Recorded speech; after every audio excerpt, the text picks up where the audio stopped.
ওকে, তো যেটা বলছিলাম যে চ্যাপ্টারের পরিবেশ রসায়নের পরিবেশ পোর্শন এইটুকুতে আছে, এবং এটুকু শর্ট সিলেবাসে নাই। মানে শর্ট সিলেবাসে নাই তার মানে কি পড়বো না? এই এই অংশটুকু খুবই সহজ। মানে হচ্ছে, ধরো তুমি হচ্ছে এই অংশটুকু যদি ক্লাস করাই দিই, দেখবা যে বইয়ে এর থেকে বেশি কিছু নাই, বরং বইয়ের থেকে আমার ক্লাসে তুমি বেশি কিছু পাবা।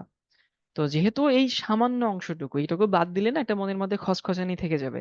ওই খসখসানি যেন না থাকে সেই জন্য আসলে এই অংশটুকু পড়ানো। মানে ব্যাপারটা এরকম যে যদি আমি শর্ট সিলেবাস ফলো করলে এই চ্যাপ্টারের ধরো 40% বাদ দিয়ে দিতে পারতাম, তাহলে শর্ট সিলেবাসটাকে আমি পড়তাম। কিন্তু ভাই কেমিস্ট্রিতে এরকম ভাবে সেট করছে যে শর্ট সিলেবাস থেকে তুমি যদি হচ্ছে বাদ দাও অংশটুকু, খুব বেশি বাদ পড়ে না, জাস্ট এই অংশটুকু বাদ যায়। তো এই অল্প একটা অংশ, একটা ক্লাস বা দেড়টা ক্লাস বা সর্বোচ্চ দুইটা ক্লাসই হয়তো লাগবে, এই অংশটুকু বাদ দিলে তোমাদের মনের মধ্যে একটু খসখস লাগবে না? পড়ে ফেললেই তো হয়তো একটুখানি জিনিস। আর আমার ক্লাস তুমি যদি এটুকু করো তাইলে এই অংশের কাজ শেষ। মানে এই অংশ দেখবে বইয়ে যা আছে তার থেকে অনেক বেশি আমি তোমাকে এখানে পড়াচ্ছি। এনভায়রনমেন্টাল কেমিস্ট্রি, অনেকে বলতে পারো ভাই কেমিস্ট্রির এই চ্যাপ্টারের নামটাই তো এনভায়রনমেন্টাল কেমিস্ট্রি ছিল, তো এখানে আবার কি? মানে এটা আসলে রিয়েল পরিবেশ রসায়ন। সেটা হচ্ছে, সবাই লিখে নাও, purity standard of surface water. তোমরা এটা লিখে নিও, আমি একটু পানি খেয়ে আসি। সারফেস ওয়াটারের বিশুদ্ধতার মানদণ্ড। একটু লিখো, আমি একটু আসছি।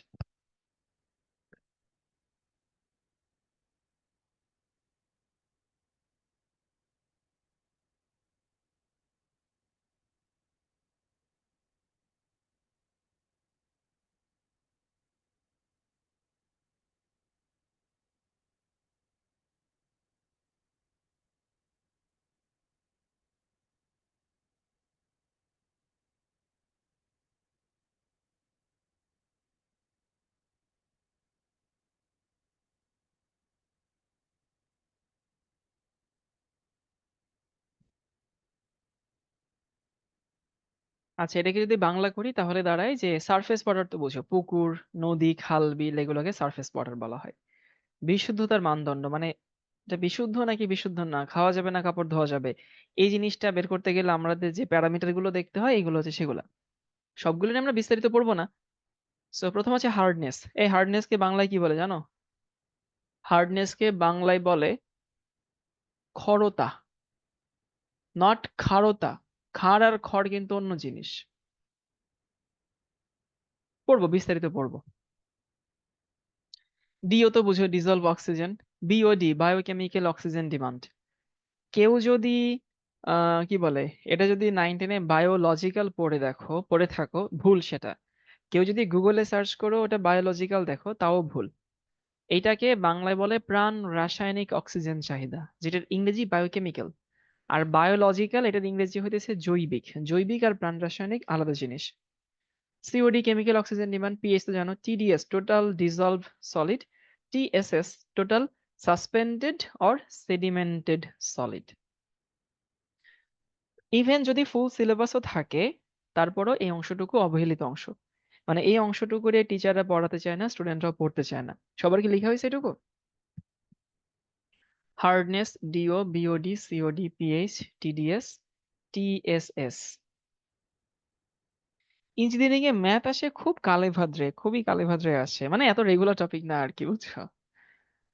সো এইগুলো হচ্ছে আমাদের এমসিকিউর জন্য, সবাই লিখে না হইতেছে টিটিএম। মানে ডাব্লিউএইচও মানে ওয়ার্ল্ড হেলথ অর্গানাইজেশন, যেটা জাতিসংঘের একটা কি বলে, একটা সিস্টার অর্গানাইজেশন। ওরা প্রত্যেকটার মান এগুলো ঠিক করে দিছে যে কোনটা কত হইলে সেটা ভালো পানি হবে আর কি। এই মানগুলো না আবার বয়ে বয়ে ভ্যারি করে, কারণ কি এগুলো প্রতিটা দেশের জন্য আলাদা। আমাদের দেশের মানুষের এন্ডিউরেন্স যেরকম, জাপানিজদের এন্ডিউরেন্স কিন্তু সেরকম না। আমি তোমাদের সাথে একটা অভিজ্ঞতা শেয়ার করি। আমাদের ইউনিভার্সিটিতে জাপান থেকে একটা টিম আসছিল, বুঝছো? ওরা কি জানি রিসার্চের কাজে আসছে। তো ওদেরকে আমরা যে পানিটা ফিল্টার করে খাই, এটা খাইলে ওদের ডায়রিয়া হইতেছিল। কারণ ওদের ইমিউনিটি এত উইক, মানে ওরা এত বিশুদ্ধ পানি খেয়ে অভ্যস্ত যে আমরা যেটা ফিল্টার করে খাই, ইলেকট্রিক ফিল্টার, সেটাও খাইলে ওদের ডায়রিয়া হয়ে যাচ্ছিল, এরকম অবস্থা। পরে কি করব? ওদের জন্য হতেছে ইয়া থেকে, মানে মাম যে পানিটা আছে দোকান থেকে, সেই মাম পানি কিনে তারপরে আবার সেটাকে হতেছে ফুটায়, তারপরে ওদেরকে খাওয়ানো হচ্ছিল। এই হচ্ছে অবস্থা। তো সব দেশের আসলে এই প্যারামিটার সেম না, সব দেশের ইমিউনিটি সেম না। এই মানগুলো বিভিন্ন বইয়ে আলাদা দেওয়া আছে। তো আলাদা দেওয়া থাকলেও টেনশন নিও না যে এমন কোনো মান থাকবে না এমসিকিউ তে আসলে যে তুমি কনফিউজড হবা, বুঝছো? কাছাকাছি মান সব। খরদা হচ্ছে পানিতে এটা মানে accepted মান হচ্ছে 500 milligram per litre. Milligram per litre মানে ppm, সবার মনে থাকার কথা। পিএইচ এর মান 6.5 থেকে 8.5। ডিও এর মান হচ্ছে 4 থেকে 6। বিওডি এর মান 1 থেকে 3। সিওডি এর মান 4 এবং টিডিএস এর মান হচ্ছে 500 মিলিগ্রাম পার লিটার। এটা মুখস্থ করতে হবে, কিছু করার নাই। এটা হচ্ছে বিশ্ব স্বাস্থ্য সংস্থা কর্তৃক অনুমোদিত মান।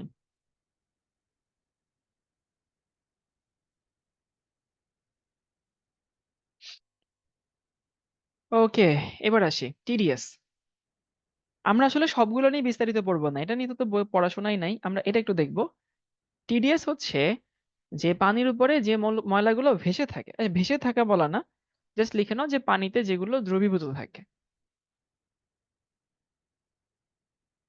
পানিতে দ্রবীভূত থাকে এবং এগুলোকে ছেঁকে আলাদা করা যায়। পানিতে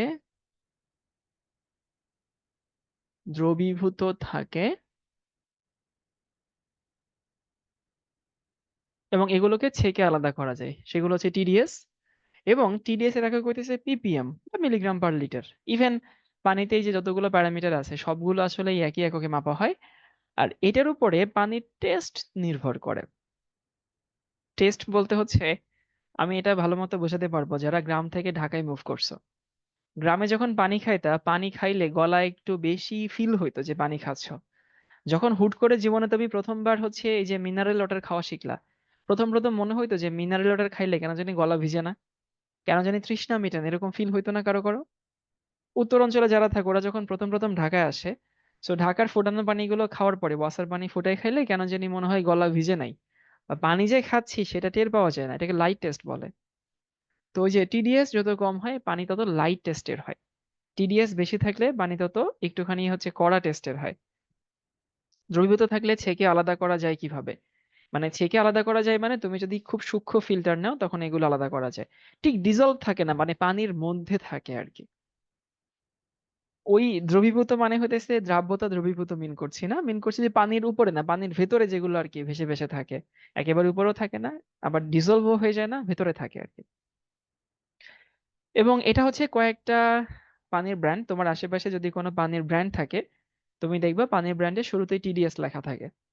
এটা এমনি ভাই, এটা এমনি মানে জাস্ট ফান, এটা লিখতে হবে না, তুলতে হবে না, আমি তোমাদেরকে এমনি একটা জিনিস বুঝাচ্ছি আর কি। সেটা হচ্ছে, তুমি একই সাথে দেখো, প্রাণের পানি খাবা, দেখবা ওটা 500 ppm, একটু বেশি গাঢ় টেস্ট। আবার পাশাপাশি তুমি যদি অ্যাকুয়াফিনের পানি খাও বা একমির পানি খাও, দেখবা যে এই পানিটা খুবই লাইট টেস্টের হয়। মানে খুবই লাইট টেস্টের হয়, কারণ এখানে টিডিএস এর পরিমাণ কম থাকে। সো টিডিএস নিয়ে আসলে আমাদের পড়ার কিছুই নেই। টিডিএস নিয়ে আমাদের পড়ার জিনিস হতেছে একটা, যে 500 মিলিগ্রাম পার লিটার যদি হয় তাহলে সেটা অ্যাকসেপ্টেড মান, এই মানটা আমরা অ্যাকসেপ্ট করি। টিডিএস কি নিউট্রিশাস? না, টিডিএস নিউট্রিশাস না। টিডিএস উপকারী বলা যায়। ধরো আমাদের বডিতে অনেক রিয়াকশনের জন্য বিভিন্ন ধাতু দরকার। সো পানির মধ্যে যদি হচ্ছে ইয়া থাকে, আচ্ছা ফ্রেশেরটা আমাকে সাদিয়া মুনতাহা বলে দিছে, সামনে ফ্রেশের কোনো বোতল আছে আর কি, এখানে ফ্রেশ তোলা নাই। দেখবো পানির ওই যে প্রত্যেকটা পানির লেভেলে যে প্রথম ভ্যালুটা দেওয়া থাকে এটা টিডিএস দেওয়া থাকে। তো যেটা বলছিলাম যে পানির মধ্যে যদি কিছু ক্যালসিয়াম ম্যাগনেসিয়াম এই টাইপের ধাতু থাকে এটা ভালো, বাট মাত্রাতিরিক্ত কোনো কিছুই ভালো না। যেমন আবার সব ধাতু তো ভালো না ফুয়াদ, আর্সেনিক তো ভালো না। আবার তোমার যদি আর্সেনিকের মতো মার্কারি এরকম হেভি মেটাল থাকে সেটাও তো ভালো না। সো ইট ডিপেন্ডস যে কি আছে, কতটুকু পরিমাণে আছে। আর এরকম একটা কথা তো সায়েন্সে বলা হয় যে nothing is poisonous, everything depends on dose. দুনিয়ার কোনো কিছু বিষাক্ত না, সবকিছু ডোজের উপর ডিপেন্ড করে, তাই না? তোমরা জানো কিনা একসাথে নাকি 40 কাপ বা 45 কাপ ব্ল্যাক কফি খাইলে এক বসাতে মানুষ নাকি মরে যায়। তো তো ভাই তো ব্ল্যাক কফিও তো পয়জনাস হইতে পারে, তাই না? যদি তুমি ডোজটা একটু বেশি নাও। এবার আসে হইতেছে টিডিএস কমানোর উপায় কি কি? পানিকে ফোটালে টিডিএস কমে যায়, ফিল্টার করে টিডিএস কমানো যায়, রিভার্স অসমোসিস করে টিডিএস কমানো যায়, তড়িৎ বিশ্লেষণ করে টিডিএস কমে যায়। সো এটা হচ্ছে জাস্ট আমরা একটু ধারণা নিলাম যে টিডিএস কি, টিডিএস কেমনে কমানো যায়। এখান থেকে এহ জীবনে পরীক্ষায় কোনোদিন কোনো প্রশ্ন আসেনি, কোনো প্রশ্ন আসে না, তোমাদেরকে হালকা আইডিয়া দেওয়া হলো। এই হচ্ছে আমাদের টিডিএস এর কাহিনী। 40 কাপ, হ্যাঁ, ব্ল্যাক কফি খেলে মানুষ মরে যায়। মেইন পড়াশোনা যেটা নিয়ে সেখানে যাই, খরতা। এটা নিয়ে অনেক পড়াশোনা আছে। আবারও বলতেছি, খড় আর ক্ষার এক জিনিস না। খড় এক জিনিস, ক্ষার অন্য জিনিস। ক্ষার তো আমরা চিনি, যে যারা পানিতে হাইড্রোক্সাইড দেয় তারা হচ্ছে ক্ষার। ক্ষর হচ্ছে, এটা কেমনে বুঝাই, তোমরা কি কখনো দেখছো যে কিছু কিছু পানি একটু চটচটে টাইপের হয়, যে পানিতে চুন বেশি থাকে?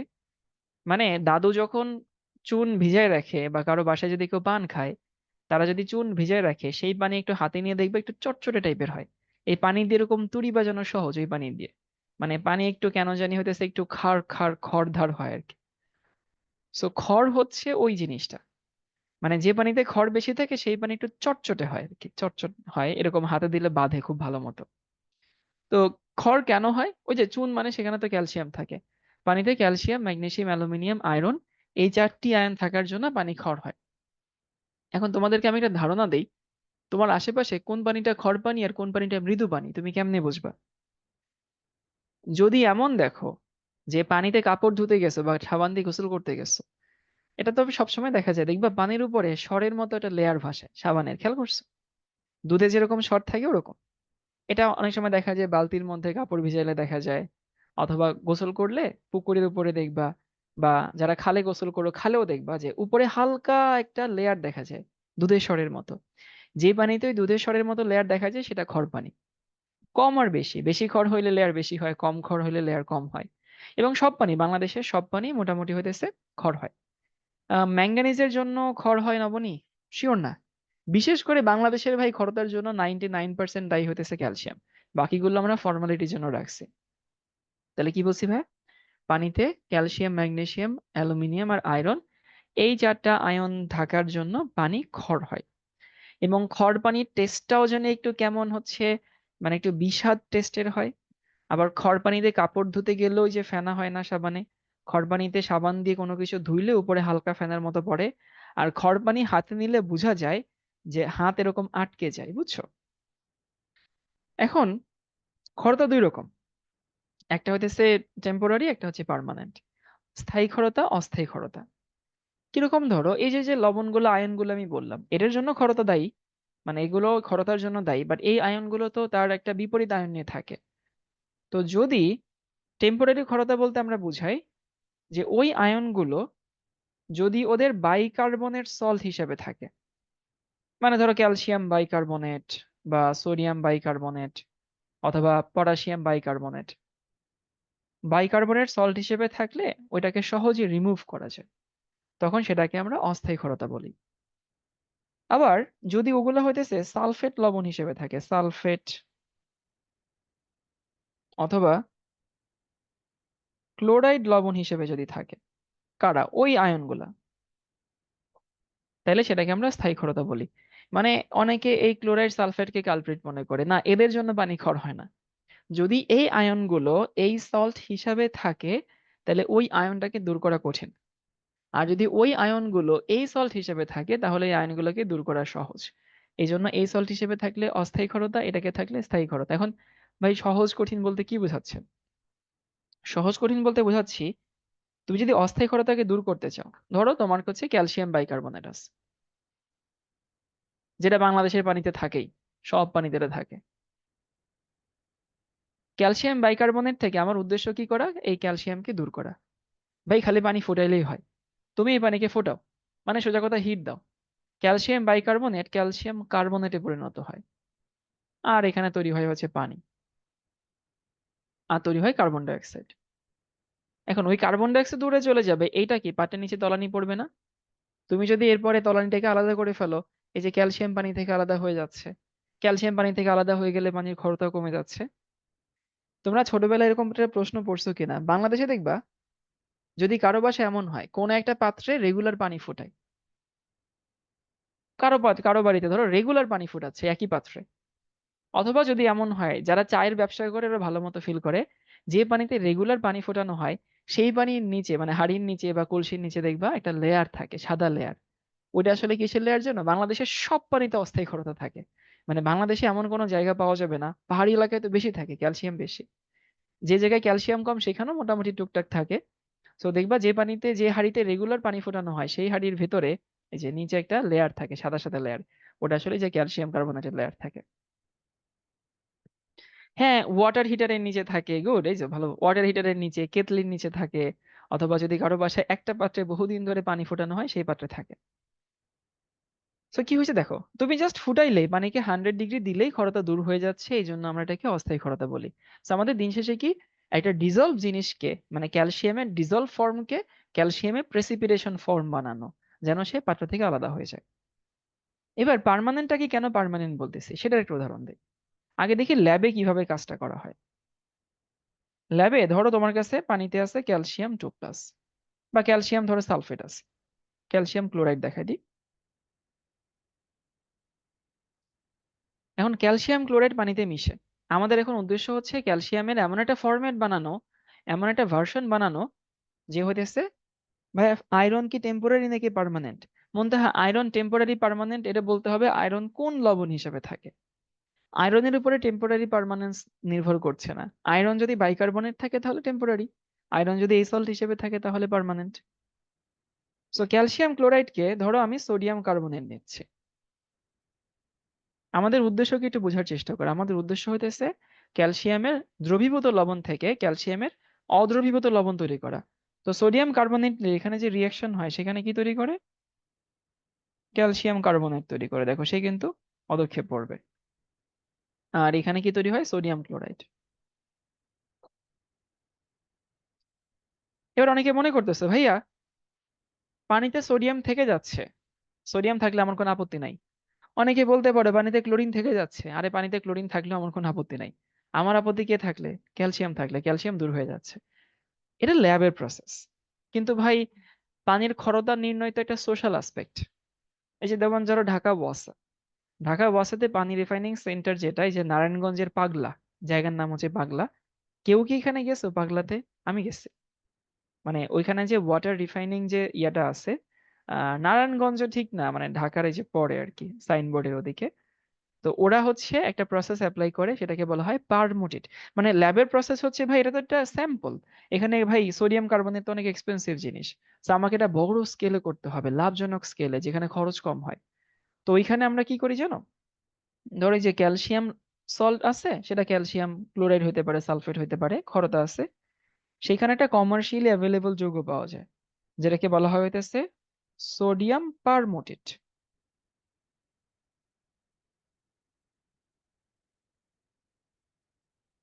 সোডিয়াম পারমোটেট হচ্ছে একটা অ্যানায়ন, একটা মাইনাস চার্জ, অনেক কমপ্লেক্স একটা যৌগ, বুঝছো, অ্যান্টিমনি ট্যান্টিমনি থাকে। তো এই যে সোডিয়াম পারমোটেট অনেকটা সোডিয়াম কার্বনেটের মতোই, বাঁকা হয়ে গেছে লেখাটা।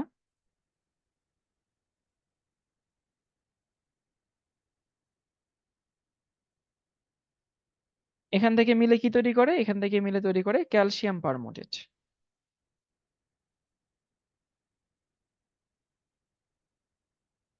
এই ক্যালসিয়াম কার্বনেট কিন্তু পানিতে অদক্ষিপ্ত হয়, আর এখানে হইতেছে সোডিয়ামটা আলাদা হয়ে চলে আসে।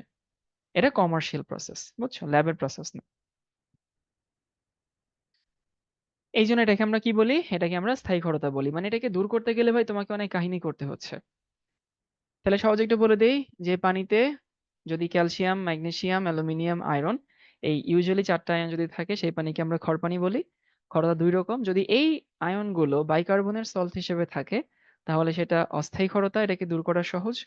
আর এরাই যদি আমাদের সালফেট ক্লোরাইড লবণ থাকে, সেটাকে সহজে দূর করা যায় না, কেমিক্যাল রিঅ্যাকশন টিঅ্যাকশন করতে হয়, এই জন্য এটাকে স্থায়ী ক্ষরতা বলা হয়। এখন ক্ষরতার প্রবলেম গুলো তোমাদেরকে দেখাই, মানে ক্ষরতা থাকলে আমাদের সমস্যাটা কি।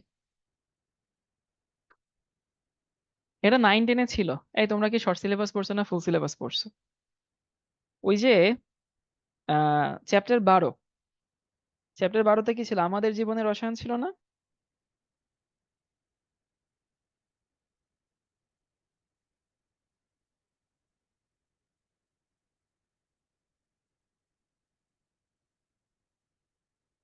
ওই আমাদের জীবনের রসায়ন আছে, ঠিক আছে, ওইখানে হইতেছে এই খরতার ব্যাপার স্যাপার গুলো ছিল। ওকে, দেখি হইতেছে মানে খরতা আসলে কিভাবে হইতেছে তুমি দূর করবা। হ্যাঁ, আমি তো এটা নিব না, দূর না, খরতা ক্ষতি কি করে আর কি সেটা।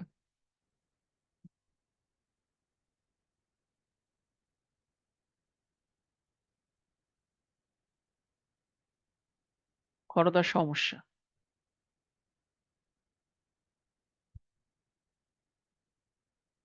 সাবানের সংকেত তো সবাই জানি, সোডিয়াম স্টিয়ারেট।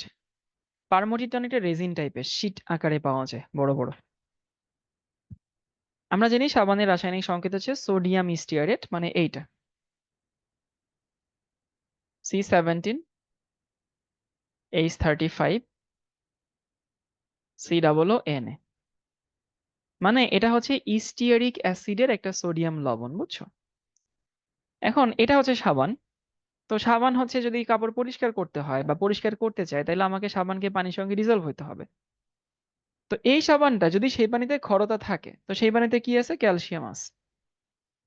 সেটা স্থায়ী হোক অস্থায়ী হোক, ক্যালসিয়াম সেখানে আছে। এখন এই যে স্টেরিক অ্যাসিডের সোডিয়াম লবণ, যখনই সেখানে ক্ষারতা থাকে, পানিতে ক্যালসিয়াম থাকে, সে করে কি? ক্যালসিয়াম স্টিয়ারেট তৈরি করে। মানে এই যে ক্যালসিয়াম, তারপরে C17H35 COO। যেহেতু ক্যালসিয়ামের যোজনী 2, তুমি এখানে একটা 2 দিও। আর এখানে সোডিয়ামটা প্রতিস্থাপিত হয়েছে ক্যালসিয়াম দ্বারা। তাহলে কথা হচ্ছে সোডিয়াম স্টিয়ারেট থেকে ক্যালসিয়াম স্টিয়ারেট তৈরি হয়েছে। এই হচ্ছে আমাদের ঘটনা ঘটলো। এই ক্যালসিয়াম স্টিয়ারেটের সমস্যা হইতেছে এটা না পানিতে মিশে না, এটা অদ্রবণীয় লবণ তৈরি করে, এটা ডিজলভ হয় না, অদ্রবণীয় লবণ তৈরি করে। তাহলে সোডিয়াম স্টিয়ারেট থেকে ক্যালসিয়াম স্টিয়ারেট তৈরি হইলো, যে লবণটা পানিতে মিশে না। এখন দেখো এই লবণটা যদি পানিতে নাই মিশে, তাহলে সে ময়লা কেমনে পরিষ্কার করবে, তাই না? তো সাবানের একটা অংশ এখানে নষ্ট হয়ে যাচ্ছে। আর এটার আপেক্ষিক গুরুত্ব পানি থেকে কম, এই জন্য এরা পানির উপরে চলে আসে, পানির উপরে ভাসে, সাবানের অপচয় হয় আর কি, বুঝছো? এবার আসি অস্থায়ী ক্ষারতা পদ্ধতি, এগুলো বাদ দাও, এগুলো হইতেছে আমাদের দরকার নেই, তাও বলে দিচ্ছি। এই যে অস্থায়ী ক্ষারতা তুমি যদি নির্ণয় করো, এটা দরকার নেই, তারপরও জাস্ট সহজে বলে দিই। আমাদের কি করতে হবে? টাইট্রেশন করতে হবে। যেমন ধরো তোমার কাছে আছে হচ্ছে ক্যালসিয়াম বাইকার্বনেট।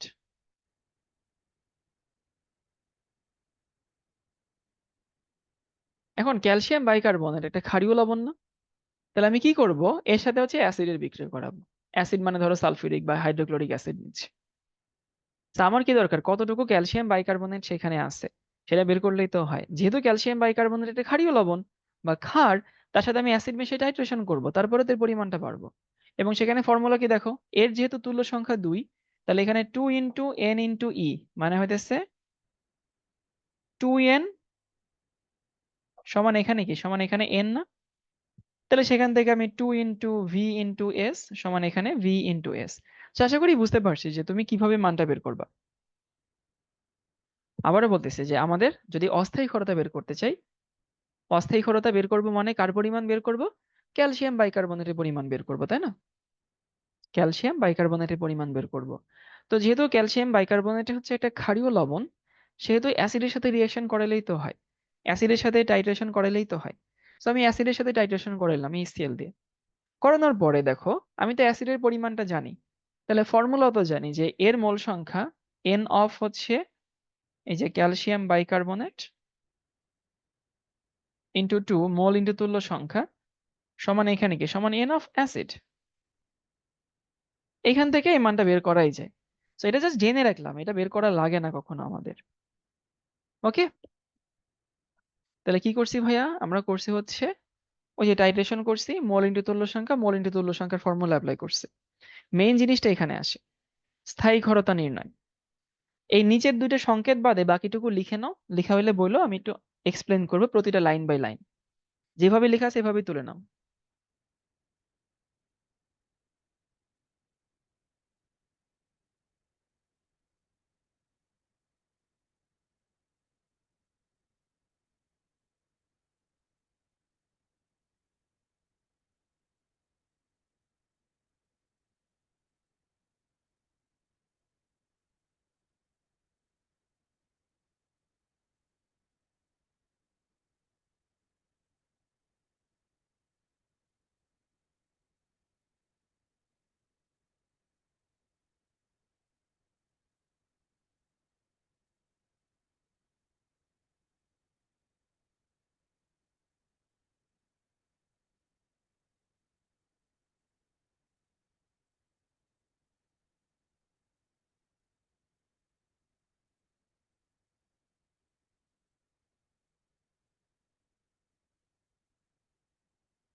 এই লেখা হইলে বইলো সবাই।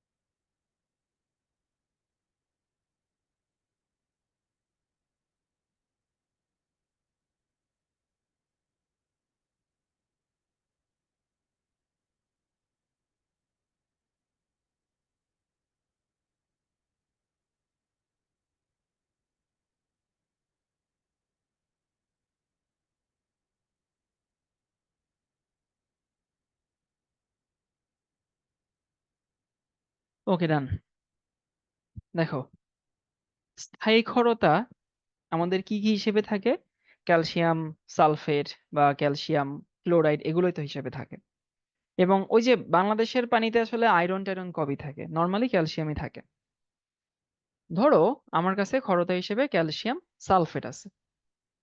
তো ক্যালসিয়াম সালফেট দিয়ে যখন বিক্রিয়া করাবো, তখন আমাদের যে জিনিসটা দিয়ে বিক্রিয়া করাইতে হয় সেটা হচ্ছে ইডিটিএ দিয়ে বিক্রিয়া করাইতে হয়। এখন বলতে পারে ভাই অন্য কিছু দিয়ে করালে হইতো না? এটা একটা কমার্শিয়াল জিনিস। মানে পানির স্থায়ী ক্ষারতা নির্ণয় এবং স্থায়ী ক্ষারতা দূরকরণ, এগুলো কমার্শিয়াল জিনিস। সো কমার্শিয়ালি যেটা অ্যাপ্লাই করা হয় সেটা আমরা বলতেছি। ল্যাব আর কমার্শিয়ালের মধ্যে কিছু পার্থক্য আছে। ল্যাবে যখন তুমি কোনো একটা কাজ করো, তখন ভাই আয় ব্যয় নিয়ে খুব একটা হিসাব নিকাশ করা হয় না। কতটুকু সময় লাগে সেটা হিসাব নিকাশ করা হয় না। কমার্শিয়াল জিনিসগুলোতে আয় ব্যয়, সময়, তারপরে হচ্ছে খরচ, অনেক কিছু নিয়ে ডিল করা হয়। তো ওইখানে যে টাইট্রেন্ট, মানে যেটা দিয়ে আমরা পরিমাপটা বের করব, সেই টাইট্রেন্টের নাম হচ্ছে ইডিটিএ। ইডিটি এর ফুল ফর্ম কি? ইথিলিন ডায়ামিন টেট্রা অ্যাসিটেট, তাই না? ইডিটিএ, এটা হচ্ছে ইথিলিন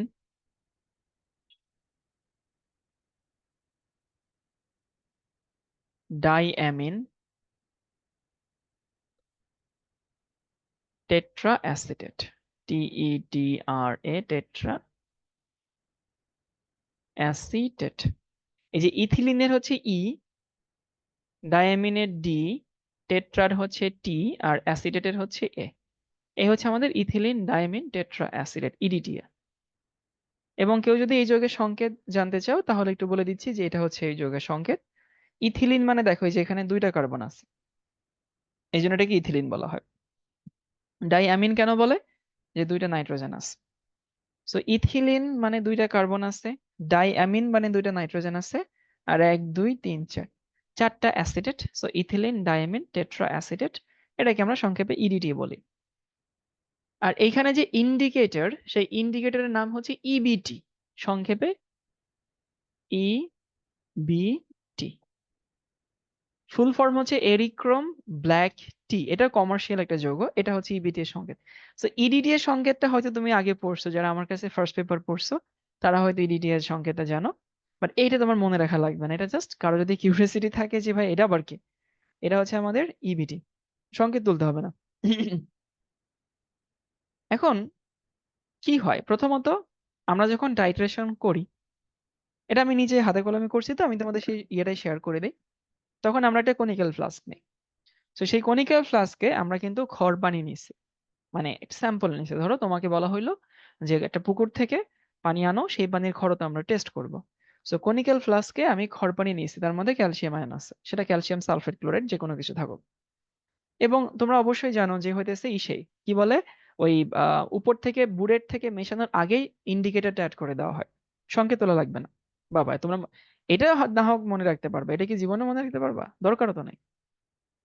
সো কি করা হয়, প্রথমে আমি নিলাম হচ্ছে আমার স্যাম্পল ওয়াটার, যার মধ্যে ক্যালসিয়াম আছে, খরতা আছে, এবং ইন্ডিকেটর মেশাইলাম। তো ইন্ডিকেটর মেশাইলে হয় কি, ওরা আমার মেইন বিক্রিয়া শুরুর আগে ইন্ডিকেটরের সাথে ক্যালসিয়ামটা একটা রিয়াকশন করে ফেলে, ওরা ক্যালসিয়াম ইবিটি তৈরি করে। এখনো কিন্তু আমার মেইন কাজ শুরু হয় নাই, মানে আমি আমার অ্যাকশন এখনো শুরুই করি নাই। আমি কি নিছি, স্যাম্পল পানি নিছি, তার মধ্যে ধরো 10 ml 20 ml কিছু একটা নিলাম, তো এর মধ্যে ইবিটি মেশাইছি। সো ইবিটি করে কি, ক্যালসিয়াম ইবিটি যৌগ তৈরি করে, কমপ্লেক্স যৌগ। এবং এটার রং হয় ওয়াইন রেড। তার মানে আমার মেইন বিক্রিয়া শুরুর আগে ওইখানে যে কনিক্যাল ফ্লাস্কটা আমি নিছিলাম, সেই কনিক্যাল ফ্লাস্কের রংটা হচ্ছে ওয়াইন রেড। ওয়াইন রেডকে তোমরা মেরুন রং বলো, আমার আশেপাশে তো মনে হয় এরকম কোনো রং নেই। ওয়াইন তো চেনো সবাই, গাঢ় লাল রং হয় আর কি, বুঝছো? ক্যালসিয়াম আছে টেস্ট করার জন্য, হ্যাঁ ক্যালসিয়ামকেই তো আমরা টেস্ট করবো, আমরা তো ক্যালসিয়ামের পরিমাণটাই বের করতে চাই ফুয়াদ। উদ্দেশ্য তো ওটাই, ক্যালসিয়ামের পরিমাণ বের করা। এরপরে আমরা কি করব, ফোটায় ফোটায় ফোটায় ফোটায় ফোটায় ফোটায় ইডিটিয়ে ফেলবো। এই যে এই হচ্ছে সেই ইডিটিয়ে। অনেকে বলতে পারে ভাই এর উপর মাইনাস কেন? শোনো, ইডিটিএ কে কেউ ইডিটিও লিখে, আবার কেউ 4 মাইনাসও লিখে। কারণ দেখো এই যে এই একটা অ্যাসিটেট, এই একটা অ্যাসিটেট, এই একটা অ্যাসিটেট, মোট 4টা চার্জ থাকে তো।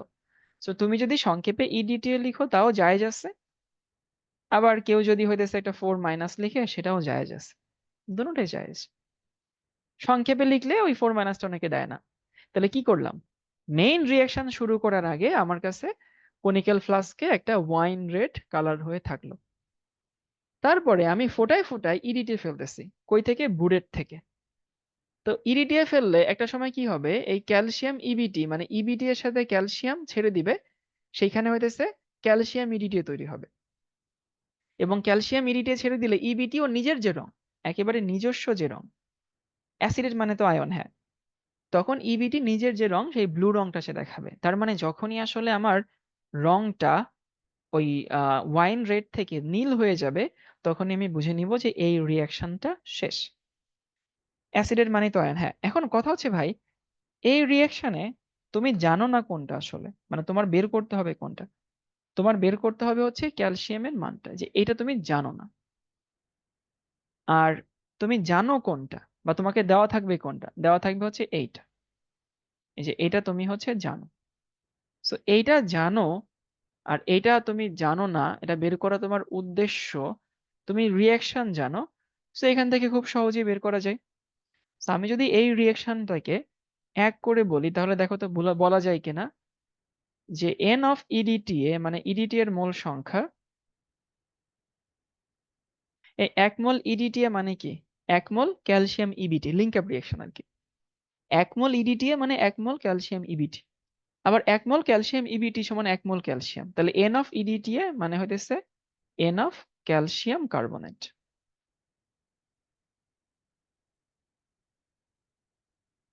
এটা হচ্ছে তোমার আলটিমেট ফর্মুলা। সো কেউ যদি এই ফর্মুলাটা মনে রাখে, তার ওই রিয়াকশন মনে না রাখলেও হবে। দিন শেষে তোমার এটা লাগবে। আরেকটা জিনিস তোমাদেরকে বলে দেই, সেটা হচ্ছে এইটা। এখানে আমি আবার ফেরত আসবো।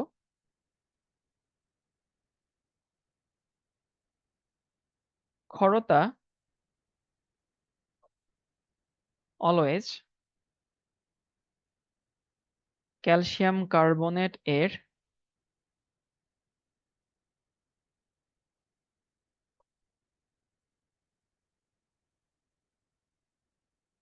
পরিমাণ দিয়ে প্রকাশ করা হয়।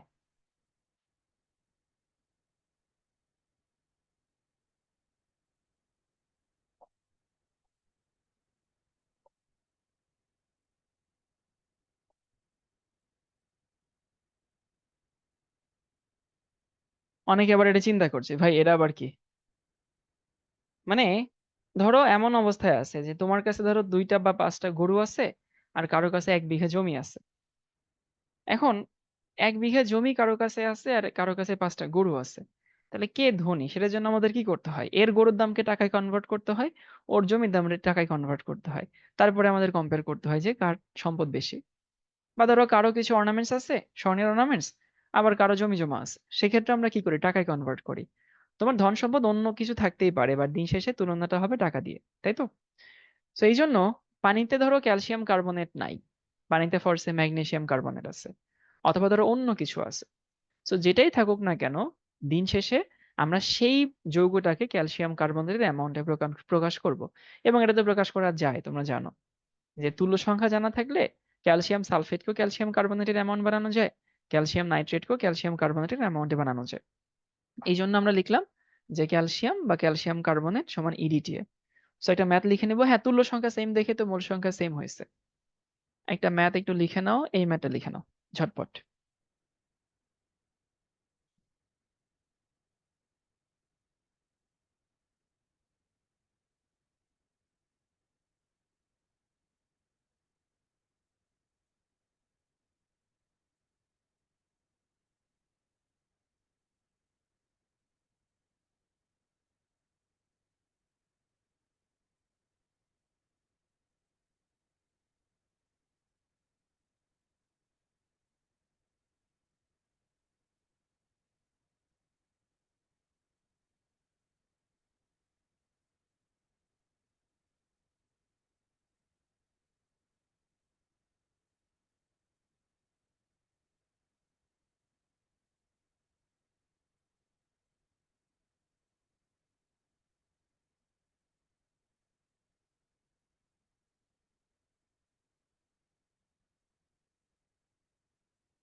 ওকে, আমরা একটু দেখি। আমাকে বলছে 500 ml পানিতে দ্রবীভূত সালফেট আয়নের পরিমাণ নির্ণয় করতে গিয়ে দেখা গেল 30 ml 0.1 মোলার ইডিটি দরকার হয়।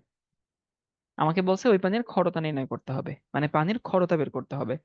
তো যদিও এই পানিতে কার্বনেট নাই, সালফেট আছে, কিন্তু তুমি তো রিয়াকশন জানো। রিয়াকশন কি? রিয়াকশন হতেছে এইটা, এন অফ ইডিটি এ। মানে এই সালফেটটা আসলে কি হিসাবে আছে? ক্যালসিয়াম সালফেট হিসাবে তো আছে, তাই না? তো ওইখান থেকে আমাদের এই রিয়াকশনটাকে লিখতে হইতো, বাট এগুলোতে অ্যাডমিশনে আসে, একাডেমিকে তো আসার প্রশ্নই আসে না। তো যে এই রিয়াকশনটা তোমার লিখারই দরকার নেই, তুমি জাস্ট এই ফর্মুলাটা লিখে দিলেই হয়, যে এন অফ ক্যালসিয়াম আয়ন বা ক্যালসিয়াম কার্বনেট সমান এন অফ ইডিটিএ। তাহলে এন অফ ইডিটিএ সমান কি? N of calcium carbonate. এখন ইডিটিএ কি? ইডিটিএ হচ্ছে ভি ইন্টু এস। ভি এর মান হচ্ছে এইটা, 30 ইন্টু 10⁻³ আর এস এর মান কত? 0.1। দেখো এই হচ্ছে আমাদের ইডিটি এর মোল সংখ্যা। আর ক্যালসিয়াম কার্বনেট কি লাগবে? W by M. So W by হচ্ছে 100।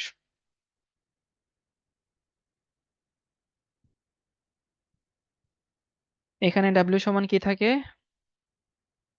30 10⁻³ ইন্টু 0.1 ইন্টু 100। ডাব্লিউ সমান থাকে 0.3 গ্রাম। কিন্তু ভাই আমাদেরকে লাগবে কিসে? মিলিগ্রামে লাগবে না, কারণ দিন শেষে পিপিএম এককে বের করা হয়। সো পিপিএম এককে যদি বের করি, তার মানে কি থাকে? এখানে 300 মিলিগ্রাম থাকে। অনেকে বলতে পারে ভাই কেন মিলিগ্রাম নিচ্ছেন? এটা একটা কনভেনশন, মানে খরতা সবসময়, খরতা বলি বা পানির এই যতগুলো সারফেস ওয়াটারের মানদণ্ড সবগুলোকে আসলে পিপিএম দিয়ে প্রকাশ করা হয়। এখন 300 মিলিগ্রাম তো 500 ml এর মধ্যে আছে। আমার তো পিপিএম মানে মিলিগ্রাম পার লিটার। সো পরের কাহিনী কি? পরের কাহিনীতে এটা 500 ml কতটুকু আছে? 300 মিলিগ্রাম। অতএব কত? 1000 ml বা 1 লিটারে কতটুকু আছে? 600 মিলিগ্রাম। তার মানে কি হবে? 600 ppm। এই হচ্ছে আমাদের আনসার।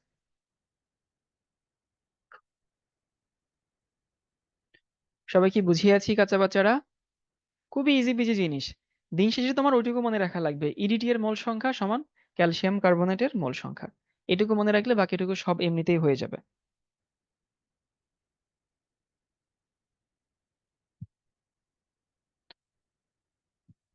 এরপরে আমরা আরো কিছু ম্যাথ দেখি খরতা রিলেটেড।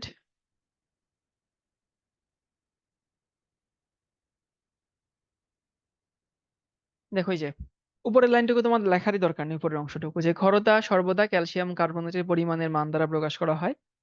এর একক হতেছে পিপিএম মানে মিলিগ্রাম পার লিটার। অর্থাৎ এইটুকু লিখে নাও, যে 1 লিটার পানিতে কত মিলিগ্রাম ক্যালসিয়াম কার্বনেট থাকে, সেটা হচ্ছে খরতার পরিমাণটা। সো যদি অন্য কিছুও থাকে, আমাদের দিন শেষে লক্ষ্য উদ্দেশ্য একটাই, যে আমি সেই অন্য মানটাকে কার মাধ্যমে প্রকাশ করব? ক্যালসিয়াম কার্বনেটের মাধ্যমে প্রকাশ করব। এখন দেখো নিচে কি করা হয়েছে। পানিতে তো ক্যালসিয়াম শুধু ক্যালসিয়াম হিসেবে থাকতে পারে, পানিতে তো ম্যাগনেসিয়ামও থাকতে পারে, তাই না? আমি তো জানি না কি থাকবে। পানিতে অ্যালুমিনিয়ামও থাকতে পারে, পানিতে আয়রনও থাকতে পারে। তাহলে আমাদের কি করতে হইতো? ওই যে অন্যান্য মানগুলাকে ক্যালসিয়াম কার্বনেটে রূপান্তর করতে হবে। 100 ml দিয়ে করা যাবে, হ্যাঁ 100 ml দিয়ে করা যাবে, সমস্যা নেই। তখন 500 ml ভরটা বের হবে আর কি। এখন আমি যদি দেখি যে ক্যালসিয়াম কার্বনেটের প্রত্যেকের তুল্য ভর আমি নিব, কারণ তুল্য ভর হিসাব করাই এই কারণে যে যার যার তুল্য ভর, প্রত্যেকের তুল্য ভর প্রত্যেকের সমান। সো ক্যালসিয়াম কার্বনেটের তুল্য ভর মানে কি মনে আছে? যে তুল্য ভর, এখানে যদি দেখাই, সমান কি? সমান হইতেছে আণবিক হোক বা পারমাণবিক হোক, so আণবিক বা পারমাণবিক ভর বাই কি? বাই হচ্ছে তুল্য সংখ্যা। এটা আমাদের ডেফিনেশন ছিল তুল্য ভরের। তাহলে ক্যালসিয়াম কার্বনেটের আণবিক ভর 100, তুল্য সংখ্যা 2, এই জন্য তুল্য ভর 50।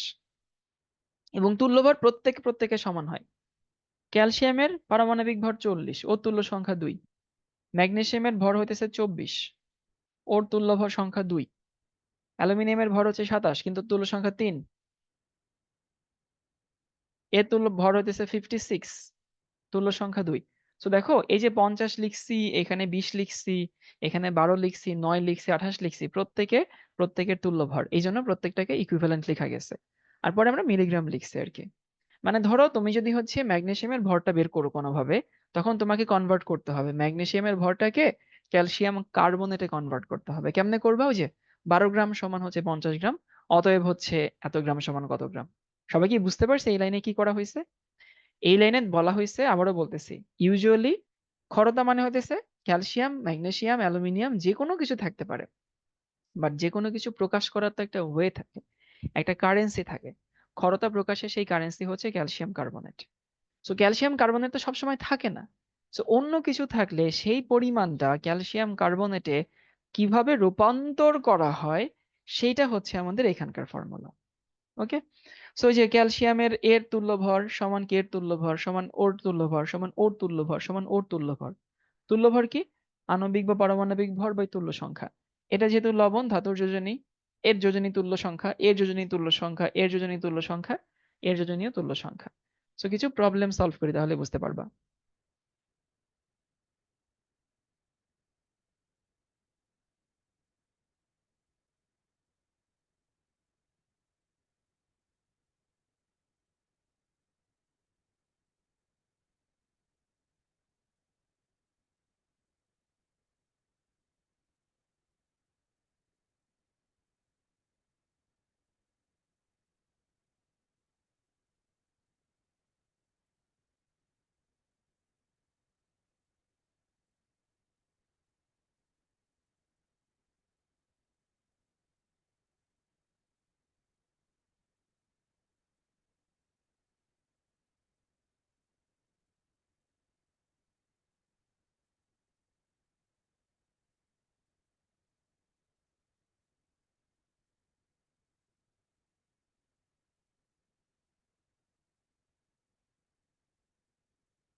হ্যাঁ, এখানে কি অঙ্ক করা লাগবে নাকি এখানে উত্তর দেওয়া আছে? হবে হবে, পরীক্ষাটা হবে, পরিবেশনের পরীক্ষা হবে। 1 লিটার পানিতে 100 মিলিগ্রাম ক্যালসিয়াম কার্বনেট আছে, খরতা কত? সো 1 লিটার পানিতে 100 মিলিগ্রাম ক্যালসিয়াম কার্বনেট আছে, ভাই এটাই কি খরতা না? তাহলে আমাদের কিছু করাই লাগবে না। এই অঙ্কটা আসলে এরকম এমসিকিউ মাঝে মধ্যে অ্যাডমিশনে আসে। উত্তর হচ্ছে 100 ppm। এই 100 ppmটা হচ্ছে আমাদের আনসার। এরপরে দেখো এইটা, আমি একটু চাই এটা তোমরা সলভ করো, আমি করে দিব সমস্যা নাই, কিন্তু এটা একটু নিজেরা করার চেষ্টা করো তো, দেখো তো কি হয়।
দেখি তোমাদেরকে আমি একটু হেল্প করি। কেউ কেউ ঠিক উত্তর দিচ্ছ, কেউ কেউ ভুল উত্তর দিচ্ছ। 500 ml পানিতে 100 মিলিগ্রাম ক্যালসিয়াম আছে। ওকে, খরতা কত? এখন 500 ml পানিতে 100 মিলিগ্রাম ক্যালসিয়াম আছে, খরতা কত? ভালো কথা। সো 500 ml এ 100 মিলিগ্রাম আছে, তাহলে ভাই আমার তো লাগবে 1000 ml, তাই না? সো 1 লিটারে কতটুকু আছে? এর ডাবল আছে, 200 মিলিগ্রাম আছে।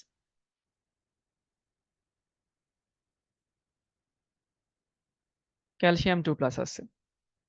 অনেকে মনে করতে পারে এটা বোধহয় আনসার। না, এটা আনসার না, এটা তো ক্যালসিয়াম আয়ন। তা আমার এই ক্যালসিয়াম আয়ন থেকে কি বানাইতে হবে? ক্যালসিয়াম কার্বনেট বানাইতে হবে। তাহলে ক্যালসিয়াম থেকে ক্যালসিয়াম কার্বনেট বানানো তুমি ঐকিক নিয়মে করতে পারো। ঐকিক নিয়ম মানে হইতেছে যে কি বলে, ঐকিক নিয়ম হইতেছে, আমরা জানি যে হইতেছে 20 মিলিগ্রাম সমান হইতেছে 40, ওখানে 150। বাট শর্টকাটে একটু বলে দিই, শর্টকাটে হইতেছে এইটা।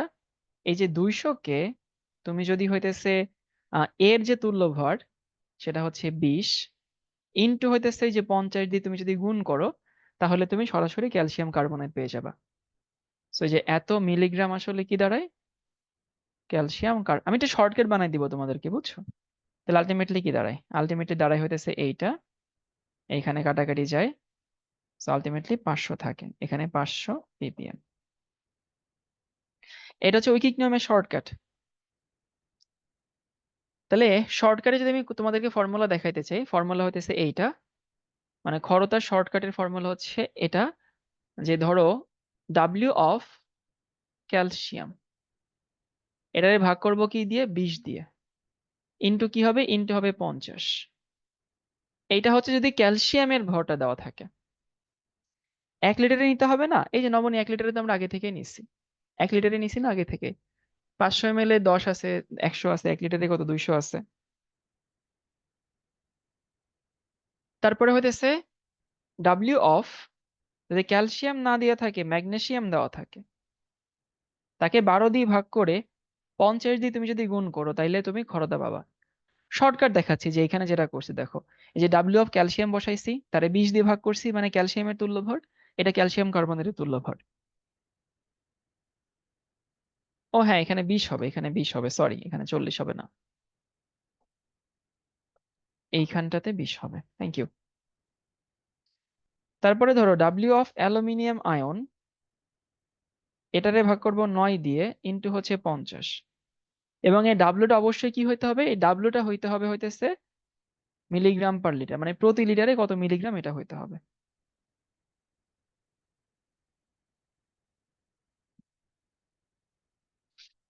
এটা হচ্ছে যদি অ্যাডমিশনে কখনো আসে, যেহেতু আমি টপিকটা পুরো ডেডিকেটেডলি পড়াচ্ছি অ্যাডমিশনের জন্য, এই জন্য শর্টকাটে দেখাই দিলাম। তাহলে তুমি যদি এই যে এটাকে যদি শর্টকাটে করতে চাও, 500 ml পানিতে এখানে 100 জায়গায় 200 আছে, ক্যালসিয়াম আছে, ঘনত্ব কত? তো আমরা এখানে ফর্মুলা অ্যাপ্লাই করব, ডিরেক্টলি ফর্মুলা। 500-তে আছে 200, তাহলে 100-তে কত আছে? 400। তাহলে উপরে হচ্ছে 400, নিচে কত হবে? ক্যালসিয়াম যেহেতু আছে 20 হবে, ইন্টু কত হবে? 50, সব ক্ষেত্রে 50 গুণ হবে। তাহলে দেখো তো ভাই, এখানে আলটিমেটলি কত থাকে? 20 থাকে। তো এখানে আলটিমেটলি থাকে হচ্ছে 1000 ppm, একদম ইজি পিজি লেমন স্কুইজি।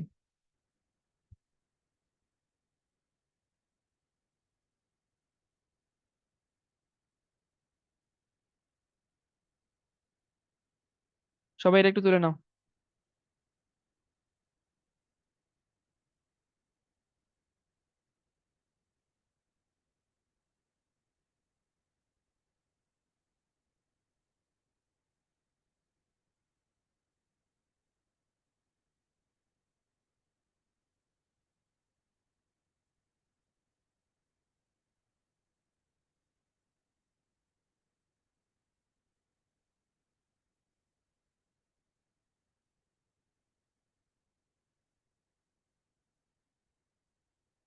এবার দেখো তো, এটা তোমরা পারো কিনা? হ্যাঁ, সবার কমেন্ট দেখা যায়।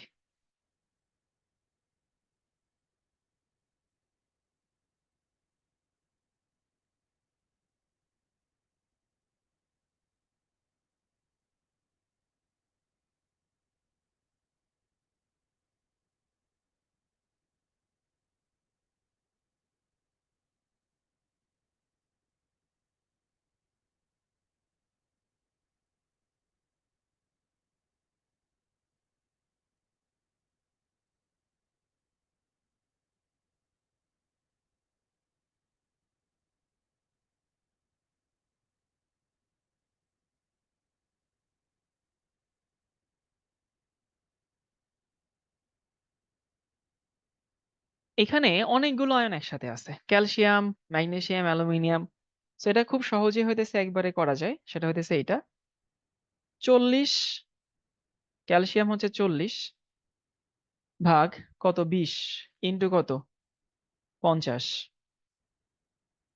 ও না, এখানে 40 হবে না, 40-এর জায়গায় 80 হবে আর কি, 500 ml না 1 লিটারে নিতে হবে। 80 বাই হইতেছে 20 ইন্টু হচ্ছে 50।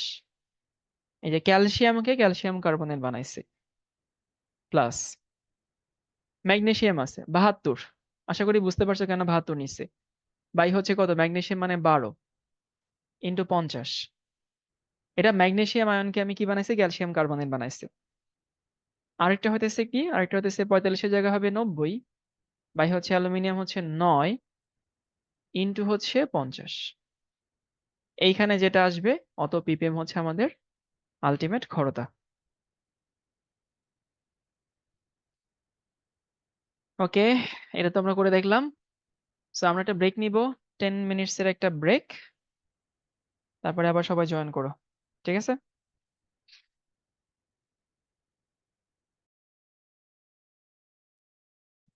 আচ্ছা, এবার দেখি ডিও। ডিও মানে হচ্ছে ডিজলভ অক্সিজেন। মানে দেখো, এই যে বিভিন্ন সামুদ্রিক প্রাণী যারা মানে পানির নিচে থাকে আর কি, এই প্রাণী যারা পানির নিচে থাকে এরা তো অক্সিজেন লাগে, তাই না? তো এটা কিন্তু কোন অক্সিজেন নেই, পানির নিচে কিছু অক্সিজেন ডিজলভ অবস্থায় থাকে। এমন না যে পানিতে যে অক্সিজেন থাকে পানির যে গঠনে সেটা না, পানির মধ্যে কিছু অক্সিজেন বাতাসের মাধ্যমে, যেটাকে অ্যারেশন বলে, বাতাস থেকে কিছু গ্যাসের বিনিময় হয়। সো ওইটা হচ্ছে আমাদের ডিও। এবং ডিও যত বেশি হয় পানি তত পরিষ্কার হয়। তো সমুদ্রের পানি তো পরিষ্কার কেন? খুব ইম্পর্টেন্ট প্রশ্ন। যে পুকুরের নদীর পানি থেকে সমুদ্রের পানি, গভীর সমুদ্রের পানি বেশি পরিষ্কার হয় কেন? কারণ হচ্ছে দেখো, ধরলাম এই হচ্ছে আমাদের পানির যে সারফেস, সেই সারফেস, এই হচ্ছে পানি। তো পানির মধ্যে অক্সিজেনটা যায় আসলে কিভাবে? বাতাসের মাধ্যমে। এই যে বাতাস থেকে অক্সিজেন ভেতরে যায়, এই প্রসেসটাকে বলা হয় অ্যারেশন। তো যত বেশি সারফেস এরিয়া হবে তত বিনিময়টা ভালো হবে না? এখন সমুদ্র তো অনেক বড়, সারফেস এরিয়া বেশি, এই জন্য অ্যারেশন ম্যাক্সিমাম হয়। এই জন্য সমুদ্রের পানির ডিও বেশি, ডিও বেশি মানে পানি বেশি পরিষ্কার। তোমরা কখনো কি দেখছো যে যে পুকুরে মাছ চাষ করে কমার্শিয়ালি, সেই পুকুরে থালাবাটি ধুইতে দেয় না? এটা কি কখনো খেয়াল করছো? কেন থালাবাটি ধুতে দেয় না? থালাবাটি ধুলে ওই থালাবাটিতে যে তেল থাকে সেই তেলটা তো পানির উপরে গিয়ে ভাসবে, তাই না? তাহলে পানির এই যে উপরে সারফেস এরিয়াটা ব্লক করে দেয়, তখন আর গ্যাসের বিনিময়টা হয় না। এমন না যে ওই তেলে হামারি ক্ষতি হয়ে যায়, পানি খুব বেশি দূষিত হয়, পানি দূষিত হয় না। জাস্ট তেলটা পানির উপরে ভাসে, পানির সাথে বাতাসের যোগাযোগ বিচ্ছিন্ন হয়ে যায়, গ্যাসের বিনিময় হয় না। কেউ কি দেখছো যে অনেক পুকুরে আছে যে আহ পানির উপরে পিটাইতেছে লাঠি দিয়ে? না, সুইমিং পুলের পানি তো ক্লোরিন দিয়ে পরিষ্কার করে, ওটা অন্য জিনিস। দেখবা যে যদি পুকুরের উপরে এরকম তেল বেশি পড়ে, পুকুরের মালিক গিয়ে পিটায় পানির উপরে, ওই যে কঞ্চি দিয়ে পিটায়। কেন পিটায়? ওই যে তেলের লেয়ারটা ভেঙে দেয়, যেন গ্যাসের বিনিময়টা বেশি হয়। অনেক পুকুরে আছে বাঁশ দিয়ে তেলগুলোকে এক সাইডে নিয়ে যায়, এক সাইডে তেলগুলো রাখে যেন অ্যারেশনটা ভালো হয়। আবার অনেক সময় দেখবা যে মাছ এসে খাবি খায়, খাবি খায় দেখছো কখনো? খাবি খায় মানে হচ্ছে এই যে মাছগুলো সব হইতেছে এই যে এরকম, এইখানে এসে পানির উপরে বাতাস নেয়। কেন পানির উপরে বাতাস নেয়? যদি পানিতে ডিও কমে যায় তখন পানির মধ্যে যথেষ্ট পরিমাণ অক্সিজেন পায় না মাছ। এই জন্য মাছগুলো হইতেছে এরকম, মানে পানি পচে গেলে যেটা হয় আর কি। আমাদের এলাকায় খালের পানি প্রতি বছর একবার করে পচে যায় শুকনোর সময়। তো ওরা আসলে পানির উপরে এসে বাতাসের অক্সিজেন নেয় আর কি। তো যাই হোক, এই যে দেখো, gas exchange area is too large, সমুদ্রে তো অনেক বড় থাকে। So DO is high as maximum aeration, aeration maximum হয় দেখে ডিও বেশি থাকে, that makes the water clean. তাহলে পুকুর নদীর পানি থেকে সমুদ্রের পানি ক্লিন কেন বেশি হয়? এটা হয়। এবার দেখো ডিও ক্যালকুলেশন, ডিও ক্যালকুলেট করব আমরা। সেই ক্যালকুলেশনে আমরা একটা প্রসেস ফলো করি, এটা হচ্ছে বলা হয় উইংক্লার্স আয়োডোমেট্রিক মেথড। সবাই বিক্রিয়াগুলো লিখে নাও, যেমন আছে এমনি লিখে নাও। তারপরে আমি বুঝাই দেবো, না এমন আহামরি কঠিন কিছু না, কিন্তু এই রিয়াকশন গুলো মুখস্থ রাখতে হবে। এই রিয়াকশন গুলো রুয়েট একবার সরাসরি আসছিল, যে উইংক্লার্স আয়োডোমেট্রিক মেথডের বিক্রিয়াগুলো লিখো, জাস্ট অ্যাজ ইট ইজ লিখে নাও।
ওকে, চলো একটু দেখি। উইংলার্স আয়োডোমেট্রিক মেথড। আগে তোমাদেরকে মনে রাখতে হবে আয়োডোমেট্রি কি, মানে কেন পরিবেশ রসায়ন আসলে আগে পড়ানো হয় নাই, কেন পরিমাণগত রসায়ন পড়ানোর আগে পরিবেশ রসায়ন পড়ানো হয়নি, এটা হচ্ছে কারণ। সবাই একটু আয়োডোমেতি মনে করো। বলছিলাম আয়োডোমেতি, ডুও মানে হইতেছে দুই, তাহলে আয়োডোমিতি মানে দুইটা রিয়েকশন থাকবে।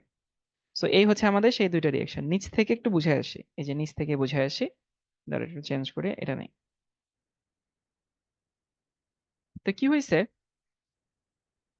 আমাদের এখানে মনে আছে আয়োডাইড লবণ নিব। এই আয়োডাইড হইতেছে আমাদের এখানে পটাশিয়াম আয়োডাইড। সো পটাশিয়াম আয়োডাইডের সাথে একটা জারক পদার্থ নিব। সো আয়োডোমিতির ডেফিনেশন ছিল জারক পদার্থের সাথে, আচ্ছা আমি লিখি, নর্মাল কলম দিয়ে লিখি, পরে মুছে ফেলবো।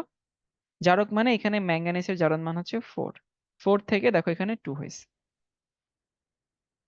যার জারণ মান কমে সে হচ্ছে জারক। তাহলে আমি জারক পদার্থের সাথে আয়োডাইড লবণ নিলাম। সেই লবণে বলছিলাম ব্লা ব্লা অনেক কিছু তৈরি হবে, অনেক কিছু তৈরি হবে, কিন্তু তার সাথে একটা আয়োডিন তৈরি হবে, এটা কমন।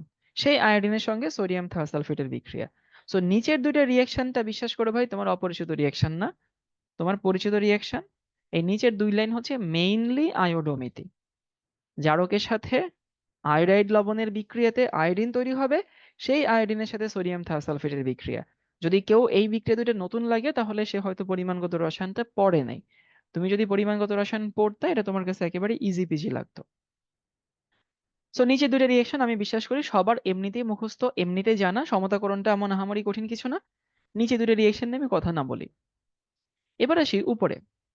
এই উইংক্লার সাইডোমেট্রিক মেথডে আমরা ম্যাঙ্গানাস সালফেট নেই। দেখো মানে ম্যাঙ্গানিজ এটা হচ্ছে 4 সালফেট, এটা হচ্ছে 4 সালফেট, এটা হচ্ছে 2 সালফেট, আর শুরুতে আমরা নেইও ম্যাঙ্গানাস 2 সালফেট, এবং এখানে একটা ক্ষারও নেই। তো ক্ষার নেওয়ার ফলে কি হয়, সালফেটের সাথে হাইড্রোক্সাইডের বিক্রিয়াতে ম্যাঙ্গানাস হাইড্রোক্সাইড তৈরি হয় এবং পটাশিয়াম সালফেট তৈরি হয়। আমাদের উদ্দেশ্য হইতেছে এই ম্যাঙ্গানাস 2 থেকে ম্যাঙ্গানাস 4 বানানো, বুঝছো, এটা আমাদের উদ্দেশ্য। তো ম্যাঙ্গানাস 2 থেকে ম্যাঙ্গানাস 4 যদি হয় তাহলে সেখানে তো ম্যাঙ্গানাসের জারণ মান বাড়তে হবে, 2 থেকে 4 হবে, জারণ করতে হবে। জারণ কে করবে, অক্সিজেন করবে। সো এই যে আমাদের এই ম্যাঙ্গানাস হাইড্রোক্সাইড 2 হাইড্রোক্সাইড যেটা, সেটা জারিত হয় কি দিয়ে, অক্সিজেন দিয়ে। এই অক্সিজেনের পরিমাণটা আমরা বের করবো, এটাই আমাদের ডিও কিন্তু। সো এই অক্সিজেনটা কই থেকে আসছে, স্যাম্পল ওয়াটার থেকে আসছে, স্যাম্পল পানি থেকে আসছে।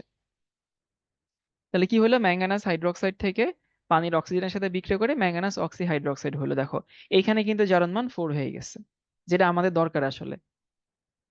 এখানে 2 ছিল, এখানে হয়ে গেছে 4। এখন এখানে যে 4 হয়েছে সেটা তো অক্সি হাইড্রোক্সাইড আছে, আমার লাগবে তো সালফেট। তো ওর সাথে অ্যাসিডের বিক্রিয়া করলে ম্যাঙ্গানাস সালফেট তৈরি হয়। এই হচ্ছে আমাদের 4, বাকিটুকু নিজের অংশ। সো খেয়াল করছো, অনেক কঠিন মনে হইতেছে বাট দিন শেষে সহজ।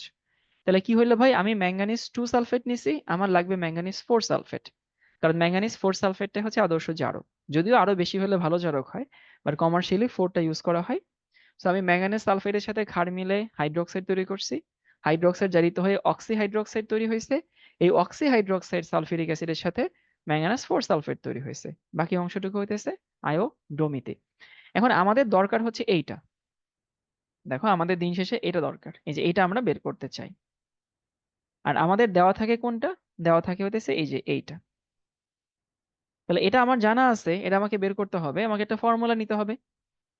লিঙ্ক আপ রিঅ্যাকশন দেখো এখানে, N of sodium thiosulphate, Na2S2O3, ওর মোল মানে মোল বাই হচ্ছে সহগ, সহগ কত 2, ওই যে স্টোইকিওমেট্রিক ফর্মুলা। তাহলে এর মোল সংখ্যা বাই 2 সমান আয়োডিনের মোল সংখ্যা। আয়োডিনের মোল সংখ্যা মানে আবার এর মোল সংখ্যা এক এক করে আছে, এর মোল সংখ্যা মানে এর মোল সংখ্যা, তো এটা আবার এটা তো সমান। তো এর মোল সংখ্যা বাই এর মোল সংখ্যা বাই হাফ। আলটিমেটলি কি দাঁড়ায়, এন অফ অক্সিজেন বাই হইতেছে হাফ। সো আলটিমেটলি থাকে হইতেছে এন অফ অক্সিজেন সমান থাকে 1/4 ইন্টু এন অফ Na2S2O3। এই বস্তু থাকে। অক্সিজেনে তো আমার ভর লাগবে, ডিও লাগবে, কোন এককে, ppm এককে।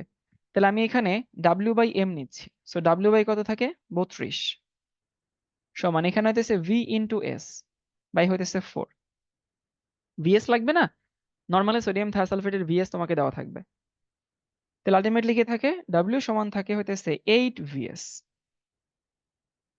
গুণ করো 8 VS থাকে। কিন্তু ভাই এটা কোন এককে বের হয়েছে? এটা বের হয়েছে তো গ্রামে। আমাদের লাগবে কি মিলিগ্রাম। তাহলে মিলিগ্রাম যদি বানাতেছি, একটা লাইন অ্যাড করি। ডাব্লিউ সমান থাকে 8000 VS। ওই যে 8 হইলে যদি গ্রামে হয়, 8000 হইলে মিলিগ্রাম হবে না? তাহলে 8000 VS যদি বসাই, এটা কোন এককে? এটা পাইলাম হইতেছে মিলিগ্রাম এককে, কিন্তু আমার তো বানাতে হবে per litre. So ultimately DO সমান কি থাকে? ডিও সমান থাকে হইতেছে 8000 VS, মানে এটা সোডিয়াম থায়োসালফেটের ঘনমাত্রা এবং আয়তন। আর নিচে হইতেছে স্যাম্পলের আয়তন দিয়ে যদি ভাগ করে দেই, একটাও সোজা হলো না।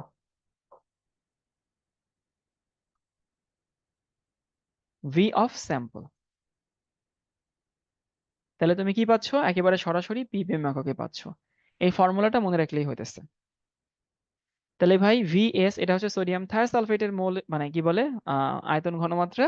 আর নিচের ভিটা হচ্ছে স্যাম্পল, কতটুকু পানি তুমি নিয়ে কাজ শুরু করছিলা। ভাই কেউ যদি ফর্মুলা মনে রাখো, যদি ম্যাথ করতে আসে, এগুলো তো তোমার ম্যাথ করতে লাগবে না। এইগুলো লাগবে কখন? যদি সরাসরি পরীক্ষায় চাই যে উইংক্লার সায়োমেট্রিক মেথড দেখাও। আর যদি পরীক্ষায় ম্যাথ আসে, যদি কেউ বুয়েটে বা সাস্টে পরীক্ষা দাও, জিএসটি তে যদি চলে আসে, তাহলে এই ফর্মুলাটা দিলেই হবে আর কি, ঠিক আছে? শুধু এটা ম্যাথ প্র্যাকটিস করলে দেখবা ইজি বিজি লেমন স্কুইজি মনে হবে।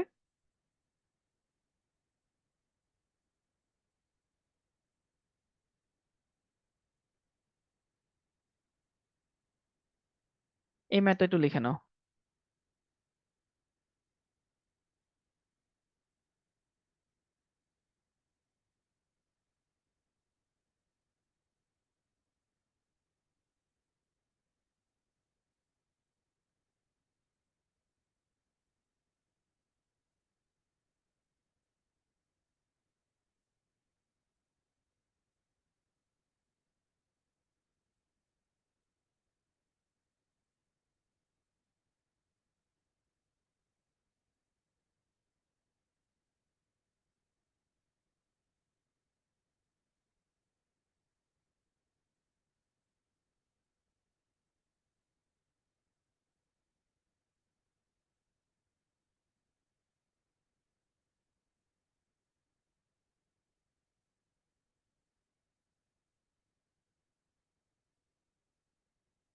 সবাই হচ্ছে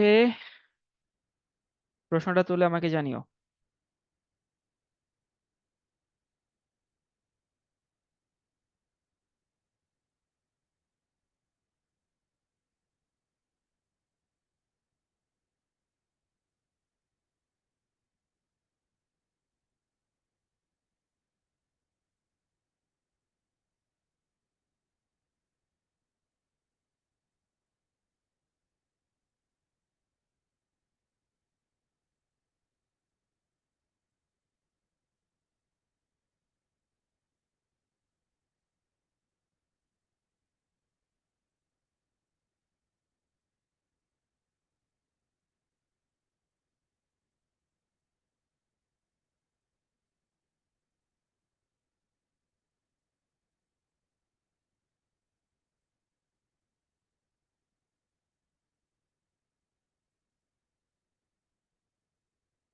এখানে কি সোডিয়াম থায়োসালফেটের মান দেওয়া থাকবে?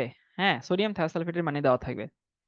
100 ml পানিতে 0.1 মোলার নির্ণয় করতে গিয়ে দেখা গেল 30 ml 0.1 মোলার সোডিয়াম থায়োসালফেট দরকার। ডিও নির্ণয় করো। ভাই আমি ফর্মুলা জানি, ভ্যালু ইনপুট করবো, ইজি পিজি লেমন স্কুইজ হিসেবে মান বের হবে। তাহলে ডিও সমান কি? ডিও সমান হতেছে এটা 8000 VS, তাই না?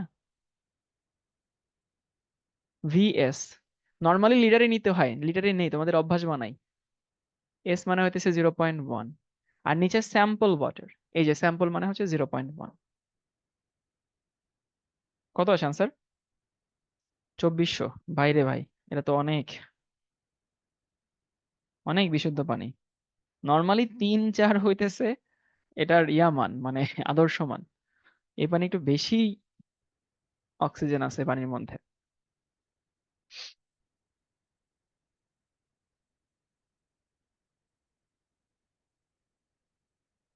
তাহলে 8000 VS বাই হচ্ছে ভি অফ স্যাম্পল। উপরের যে ভিএস সেটা হচ্ছে সোডিয়াম থায়োসালফেটের আয়তন ঘনমাত্রা, আর নিচের ভিটা হচ্ছে স্যাম্পলের আয়তন। এবার লিখে নেওয়া হচ্ছে বিওডি। বিওডি জাস্ট এখানে যা লেখা আছে একটু দেখতে কষ্ট হচ্ছে, কালার ফন্টটা ঠিক মতো চুজ করা হয়নি, কিন্তু যা লেখা আছে একটু লিখে নাও। আমি তোমাদেরকে পরে বোঝাচ্ছি। আর এই অর্ডার ফর্ডার আসলে লাগবে না, এগুলো বাদ দেই আমরা।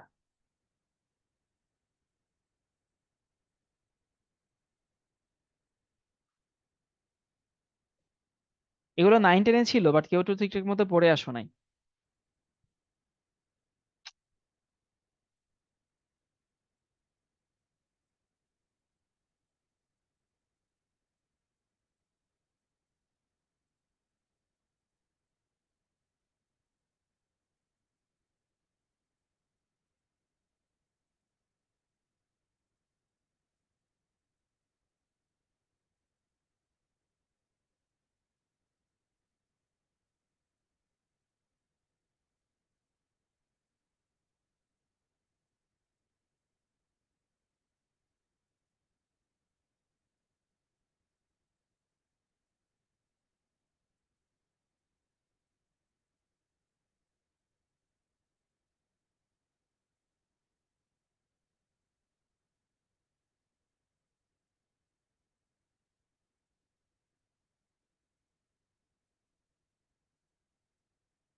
সবার কি লেখা হয়েছে এটুকু?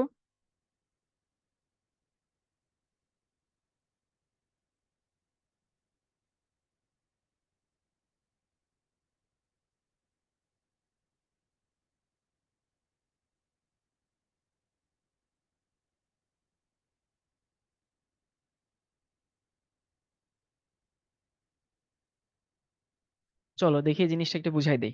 এটা আসলে আমি শিখতে যখন পড়াই 9-10 এর স্টুডেন্টদেরকে এটা ভালো মতো পড়াই দেই। কিন্তু জানি তোমরা অনেকে শিখে আসো নাই, বলে দিচ্ছি। দেখো, পানির মধ্যে অনেক ময়লা আবর্জনা থাকে, তাই না? তো পানির মধ্যে ময়লা আবর্জনা থাকে, সেগুলো কে খায়? ব্যাকটেরিয়া তো খায়। আসলে ব্যাকটেরিয়া খায় বলতে ব্যাকটেরিয়া সেগুলোরে জারিত করে। তো জারিত করে কি কি বানায়? মানে কার্বন ডাই অক্সাইড এবং পানি। কারণ ওগুলো ম্যাক্সিমাম হচ্ছে জৈব যৌগ থাকে, বুঝছো? এখন এই যে অক্সিজেন আছে আর ওয়েস্ট আছে, মানে বর্জ্য আছে, তো সেগুলো ব্যাকটেরিয়া খায়। আসলে ব্যাকটেরিয়া এনজাইম দেয় জারিত হইতে। তো সেখানে কার্বন ডাই অক্সাইড এবং পানি তৈরি করে। ভালো কথা, কার্বন ডাই অক্সাইড পানি বের করলো। সে ব্যাকটেরিয়া যে ময়লা খায় বা ব্যাকটেরিয়া যে ময়লা জারিত করে, তো এই ব্যাকটেরিয়া ময়লা জারিত করতে যে পরিমাণ অক্সিজেন দরকার হয় সেটাকে বলা হয় কি? সেটাকে বলা হয় বিওডি। মানে বিক্রিয়া করছে অক্সিজেন। কোন অক্সিজেন? বাতাসের অক্সিজেন। কিন্তু অক্সিজেন তো আসলে খালি বাতাসের অক্সিজেন হইলে তো সেই ময়লা জারিত হচ্ছে না। হেল্প করছে কে? ব্যাকটেরিয়া। তাহলে ব্যাকটেরিয়া এরকম, মানে বাতাসের অক্সিজেনের দ্বারা ময়লা জারিত হবে, করবে ব্যাকটেরিয়া। তো 5 দিন ধরে এরকম জারিত করতে যে অক্সিজেনটা দরকার হয় সেটাকে বলা হয় হইতেছে বিওডি। তাহলে বুঝতে পারো যে বিওডি বেশি হইলে কি মিন করে? বিওডি বেশি মানে বেশি বেশি অক্সিজেন লাগছে। বেশি বেশি অক্সিজেন লাগছে মানে সেখানে বেশি বেশি বর্জ্য আছে। তাহলে বলো তো ভাই, ভালো পানির বিওডি বেশি হয় না ভালো পানির বিওডি কম হয়?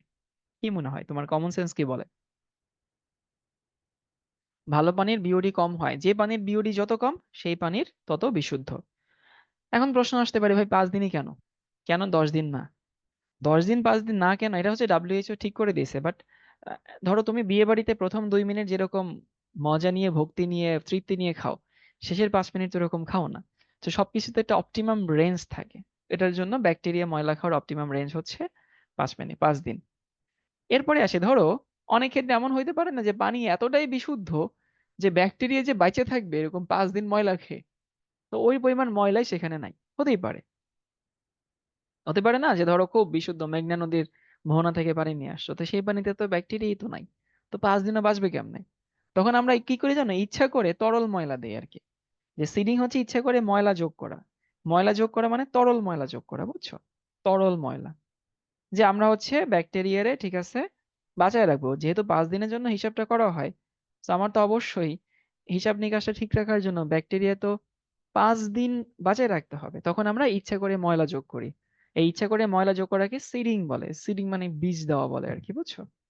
এখন তুমি যখন ধরো ব্যাপারটা এরকম যে মেঘনার পানি এনে তার সাথে বুড়িগঙ্গার পানি মেশাইছো, তো হিসাব নিকাশ তো ঠিক হইলো না, কারণ এখন তো ওই দূষিত পানির বিওডি বের হইতেছে। তখন আমরা কি করি? একটা ডাইলুশন ফ্যাক্টর দিয়ে গুণ করি।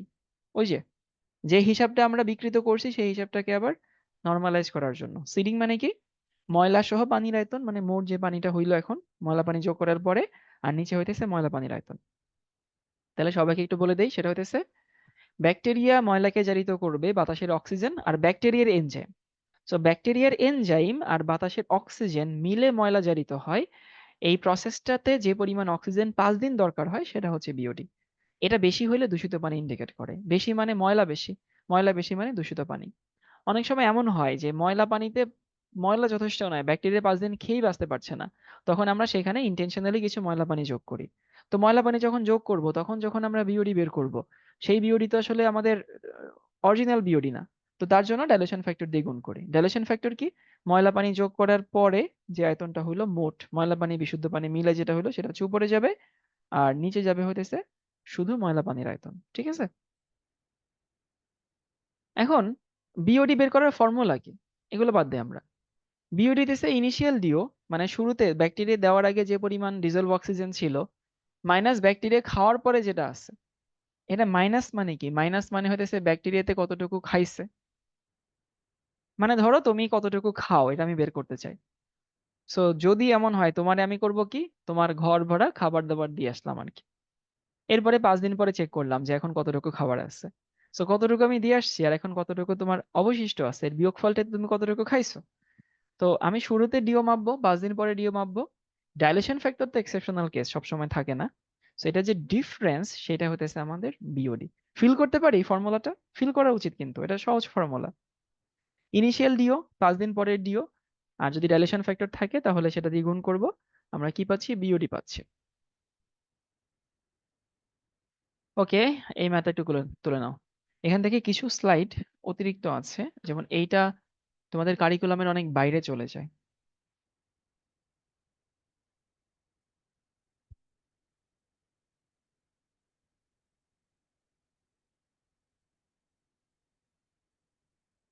কেন কম খায়? বুঝি নাই প্রশ্ন।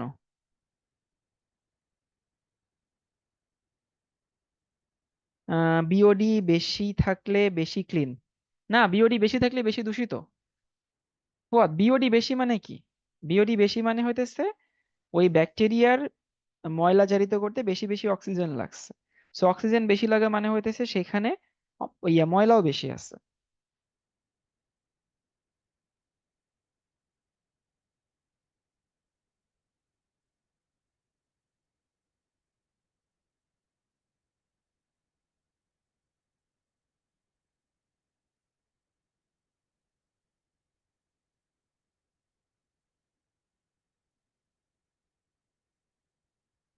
সো সেটা ইন্ডিকেট করে হচ্ছে পলিউশন বেশি, হ্যাঁ।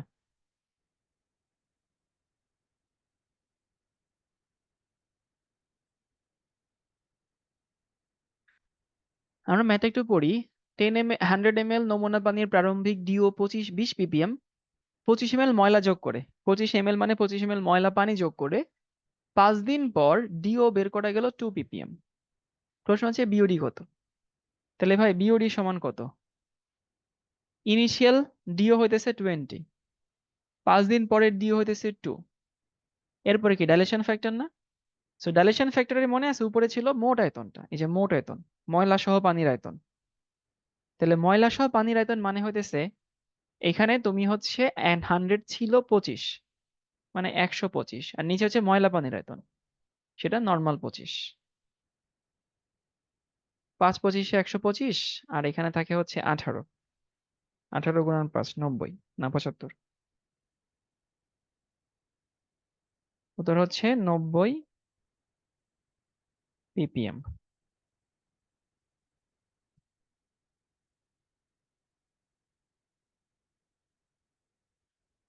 এরপর এটা দেখো, এটা বুঝো কিনা, ম্যাথটা তুলে নাও।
ওকে, আশা করি প্রশ্ন তোলা হয়েছে।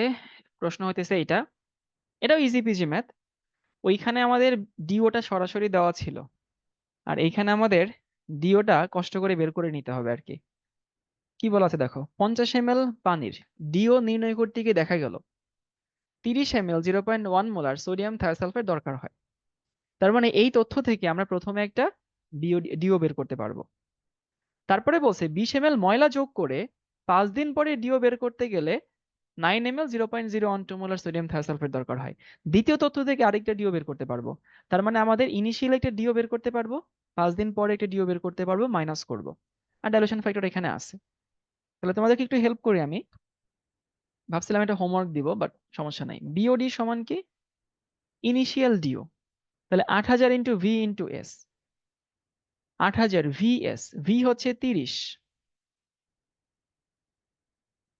ইন্টু এস হচ্ছে 0.1, বাই হচ্ছে ভি অফ আয়তন, আয়তন কত 50। অনেকে বলবে যে ভাইয়া আপনি কেন ইয়া করেন নাই, লিটারে নেন নাই। এই লিটারে নিতেই হবে এখানে, এমন কোনো কথা আছে? কি মনে হয়?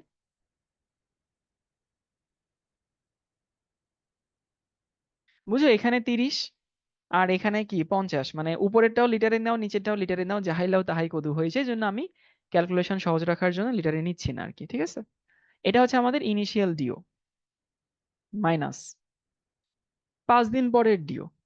তাহলে 8000 তো 8000,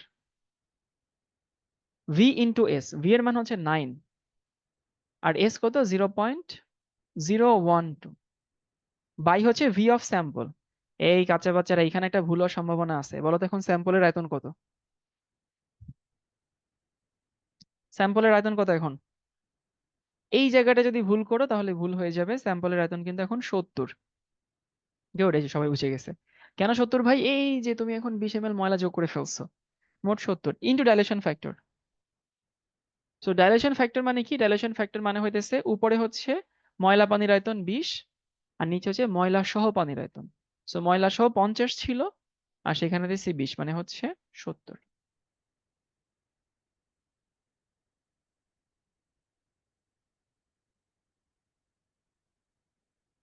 কেউ আবার মনে মনে এই নয় আবার ধরো না মোট আয়তনের মধ্যে, এগুলো তো আলাদা আলাদা টেস্ট করা হয়েছে, আলাদা আলাদা টেস্ট করে গেছে, বুঝছো? ও উল্টে গেছে ডাইলেশন ফ্যাক্টর, হ্যাঁ হ্যাঁ হ্যাঁ হ্যাঁ, সরি সরি সরি সরি। উপরে হবে 70।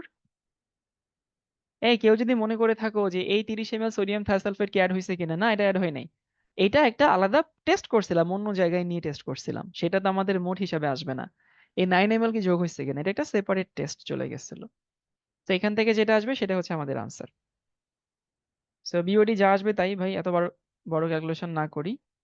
বের করছো কেউ?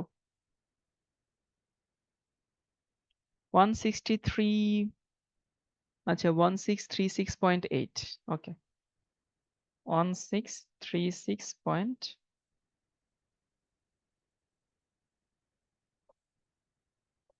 এত ppm।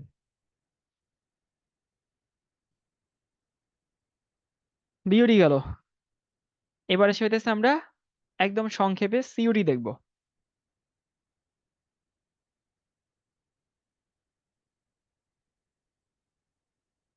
আচ্ছা, বিওডি একটা গ্রাফ দেখি। বিওডির ক্ষেত্রে ধরো একটা গ্রাফের আমি এই বরাবর নিলাম হইতেছে ডিজলভ অক্সিজেন, মানে ডিও, আর এখানে হচ্ছে আমি ডে নিচ্ছি। এখন তুমি যখন হইতেছে ব্যাকটেরিয়া দিয়ে ময়লা খাওয়াবা, তো ডিও তো আস্তে আস্তে কমতে থাকবে, তাই না? ব্যাকটেরিয়া ময়লা খাবে, অক্সিজেন কমতে থাকবে। সো এই গ্রাফটা মোটামুটি হইতেছে এই যে এরকম হয়, বুঝছো? এটা বোঝানোর জন্য আর কি বলে দিয়েছিলাম, এটা প্রথম ক্রমের বিক্রিয়া। ব্যাকটেরিয়া যখন ময়লাকে জারিত করে তখন যে রিয়েকশনটা হয় প্রথম ক্রমের বিক্রিয়া, আর প্রথম ক্রমের গ্রাফটা এরকম হয়। তো যাই হোক, সেটা যদি অনেকে রিলেট করতে না পারো সমস্যা নেই, এরকমটা হয়, একটু জেনে নাও। তো ধরলাম যে এইটা হচ্ছে আমার 5 দিন, ফার্স্ট এটা হচ্ছে 5 ডেজ। তাহলে 5 ডেজে যে পরিমাণ খাইছে সেটা আমাদের কি বিওডি না? দেখো এটাকে ফিল করতে পারো কিনা। জাস্ট যদি আমি একটু সোজা করে বলি, এইখান থেকে এই পর্যন্ত,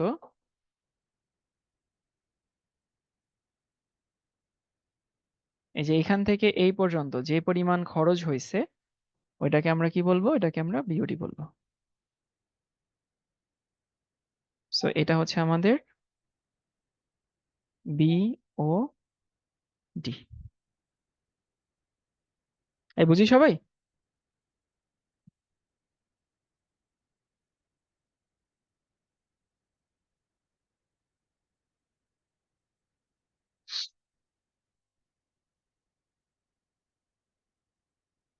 আবার ধরো যদি গ্রাফটা উল্টা হয়, উল্টা হয় মানে হইতেছে আমি এখানে কনজিউমড অক্সিজেন নিব, মানে যে পরিমাণ অক্সিজেন ব্যাকটেরিয়া খাইছে, আর এখানে হচ্ছে আমি ডে নিব। তো ধরো ব্যাকটেরিয়া যখন ময়লা খায় তখন মানুষ যেমন ভাত খেয়ে অমনি খায়, মানুষ শুরুতে একটু তাড়াতাড়ি খায় না, এরপর আস্তে আস্তে গিয়ে মানুষের খাওয়া দাওয়া কিন্তু হইতেছে কমে যায়। তো যদি এমন হয়, ধরো এটা হচ্ছে যদি 5 দিন হয়, এটা ধরো 5 ডেজ, তখন সরাসরি এটাই হইতেছে আমাদের বিওডি। ওকে, সবাই তুলে নাও, তোলা হলে জানিও। আগেরটা ছিল অবশিষ্ট অক্সিজেনের গ্রাফ, এই যেটা কিন্তু অবশিষ্ট অক্সিজেনের গ্রাফ, আর এটা হচ্ছে খাওয়া অক্সিজেনের গ্রাফ।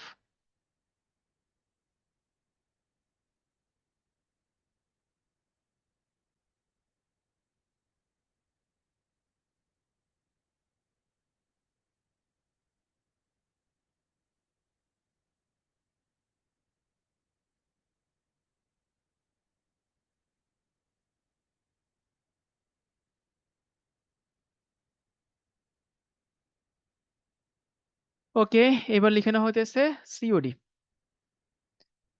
সিওডি মানে হইতেছে ধরো বিওডি সমস্যা কি? বিওডিতে ব্যাকটেরিয়া লাগে, ব্যাকটেরিয়া বাঁচায় রাখানোর ব্যাপার আছে। আবার বিওডি 5 দিন লাগে ভাই, এই জন্য বিওডি এতটা কনভিনিয়েন্ট না আসলে। মানে ব্যাকটেরিয়া যে এনজাইম নিঃসৃত করে, ওই এনজাইম তো জারণ করে, এটা এত কনভিনিয়েন্ট না ভাই। আমার তো 5 দিন বসে একটা টেস্ট করব, এটা সময় সাপেক্ষ। আবার হইতেছে বিওডি কি যে সকল জিনিস, সেকেন্ড গ্রাফট আরেকবার, মানে ধরো ব্যাকটেরিয়া ময়লা খাবে, তো উপরের দিকে আমি ব্যাকটেরিয়া কি পরিমাণ ময়লা খাইছে সেটা দিনের সাপেক্ষে বের করছি। তো শুরুতে ব্যাকটেরিয়া একটু তাড়াতাড়ি ময়লা খায়, আস্তে আস্তে ব্যাকটেরিয়া ময়লা খাওয়াটা একটু স্লো হয়ে যায় আর কি। দেখো গ্রাফটা একটু কাত হয়ে গেছে। 5 দিনে যেটুকু খাইছে সেটাই তো বিওডি। তো বিওডির সমস্যা কি কি জানো? প্রথমত বিওডিতে যে সকল ময়লা ব্যাকটেরিয়া খাইতে পারে না, যেমন ব্যাকটেরিয়া তো পলিথিন খাইতে পারে না, আর অনেক বর্জ্য আছে ব্যাকটেরিয়া খাইতে পারে না, 5 দিন অন্তত পারে না, ওইগুলো করতে ভাই 20 বছর 30 বছর লেগে যায়। তো সেই ময়লাগুলো তো আসলে আমলে আসে না, বুঝতে পারো কি? বিওডি এর জন্য এরর প্রন, মানে বিওডিতে ভুল হয়। সো বিওডিতে ভুল পরিমাণ বেশি, আবার বিওডিতে ইয়া বেশি, কি বলে, সময় বেশি লাগে, এই জন্য আমরা কি মাপি? সিওডি মাপি।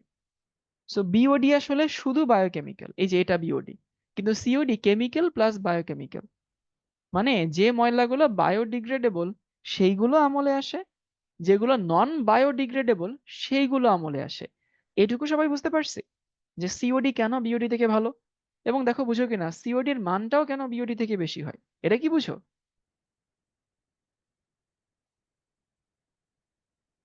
কারণ তুমি যখন কেমিক্যালি জারণ করবা তখন তো ভাই সে ব্যাকটেরিয়া যেগুলোকে পারে সেগুলোকে তো করেই, যেগুলোকে ব্যাকটেরিয়া পারে না সেইগুলোকে সে জারিত করে। আবারও বলতেছি যে হইতেছে আহ কিছু ব্যাকটেরিয়া হইতেছে প্লাস্টিক খায়, খায় তো ভাই, এগুলো তো আমার নিজেরই প্রজেক্ট ছিল হইতেছে এটা, যে বায়োপ্লাস্টিক অথবা হচ্ছে এমন ব্যাকটেরিয়া ডিজাইন করা যেগুলো হচ্ছে প্লাস্টিক খেয়ে বাঁচবে, বাট সেটা তো খুবই রেয়ার কেস। আমার কথা হচ্ছে যে বিওডি তে শুধু বায়োডিগ্রেডেবল ময়লাগুলো আমলে আসে। আমরা কি বলতেছিলাম যে ব্যাকটেরিয়া ময়লারে পচাবে, এই যে ব্যাকটেরিয়া ময়লারে পচাবে। তো এইখানে কোন ময়লা, যে ব্যাকটেরিয়া যে ময়লাগুলোকে ব্যাকটেরিয়া পচাতে পারে, সব ময়লাকে তার ব্যাকটেরিয়া পচাতে পারে না। তো এই জন্য বিওডি তে যে ময়লার মানটা আমরা পাই, সেই ময়লাটা পুরোপুরি এক্সাক্ট মান পাওয়া যায় না। এই জন্য বিওডি মানটা ছোট হয়, প্লাস সেটা অ্যাকুরেসি কম থাকে। আর এখানে 2-3 ঘন্টায় কাজ হয়ে যায়। এইখানে যে জারক ব্যবহৃত হয় বুঝছো, জারক হইতেছে পটাশিয়াম পারম্যাঙ্গানেট K2Cr2O7, এবং তার সাথে অ্যাসিড থাকে, সালফিউরিক অ্যাসিড। মানে ওইখানে ব্যাকটেরিয়া যে কাজ করে, এখানে এই জারকটা হচ্ছে সেই কাজ করে। বাকি সবকিছু সেম, একদম সবকিছু সেম। ইভেন এই তোমাদেরকে একটা ম্যাথ দিচ্ছি, এই ম্যাথটা হচ্ছে একটা হোমওয়ার্ক থাকবে, কিন্তু তুমি দেখবা যে এইখানে ওই ম্যাথ আর এই ম্যাথের মধ্যে বিন্দুমাত্র ডিফারেন্স নাই, ম্যাথ সেম, ক্যালকুলেশন সেম, জিনিস সেম, খালি ওইখানে কাজটা করতো ব্যাকটেরিয়া। আর এখানে দেখো ওই যে পটাশিয়াম ডাইক্রোমেট যোগ করে 2 ঘন্টা পরে ডিও নির্ণয় করে দেখা গেল। সো এখানে ইনিশিয়াল ডিও, এটাও minus final DO. So initial DO minus final DO সমান সিওডি। ওখানে যা লাউ এখানে হচ্ছে কদু, খালি এটার অ্যাকুরেসি বেশি, এর মানটা বড় হয়, এবং এটা হচ্ছে সময় কম লাগে। সবাই ম্যাথটা তুলে নাও, বাসায় করবা। আর এখানে ডাইলেশন ফ্যাক্টর করা লাগে না আর কি। কেন ডাইলেশন ফ্যাক্টর করা লাগে না? কারণ ভাই এখানে তো আমার ওই যে ব্যাকটেরিয়ারে বাঁচায় রাখা, মরে যাওয়ার তো ইস্যু নাই। হ্যাঁ, এখানে আরো সুবিধা আছে, ডাইলেশন ফ্যাক্টর অ্যাড করা লাগে না, সিডিং করা লাগে না। সবার লেখা হলে একটু জানিও লেখা হয়ে গেছে। এবং এরই সাথে সাথে আমাদের পরিবেশ রসায়ন শেষ হয়ে গেল। ঠিক আছে? তো আমরা এখন কি করব? আমরা এখন হচ্ছে পরীক্ষা দিব পরিমাণগত রসায়ন। ফিফথ ডে তে অক্সিজেন কনজিউম এর হার ফার্স্ট ডে এর তুলনায় কমবে না? হ্যাঁ, অবশ্যই কমবে। এই জন্য তো তাপশ্রম কি হইতেছে, আমাদের এখানে দেখছো গ্রাফটা একটু প্লাটু হয়ে গেছে, যে একটু কাত হয়ে যাচ্ছে। তো তোমাদের নেক্সট আপডেট অর্গানিক কবে শুরু হবে এটা আমি গ্রুপে জানিয়ে দিব। আমি মনে মনে প্ল্যান করছিলাম অক্টোবরে শুরু হবে, কিন্তু একটু আগে এটা শেষ হয়ে গেল আর কি। এত আগে শেষ হবে এটা আমি ভাবি নাই। বাট গ্রুপে হচ্ছে, গ্রুপে না চ্যানেলে আমি সব আপডেট জানিয়ে দিব, পরীক্ষার ডেট এবং হচ্ছে নেক্সট চ্যাপ্টার মানে organic chemistry, mighty organic chemistry. Formula কি হবে সিওডির? ইজি ফর্মুলা, ওই একই আগের মতো ফর্মুলা। সিওডি সমান হইতেছে ডিও ইনিশিয়াল শুরুতে মাইনাস ডিও ফাইনাল, এইটাই।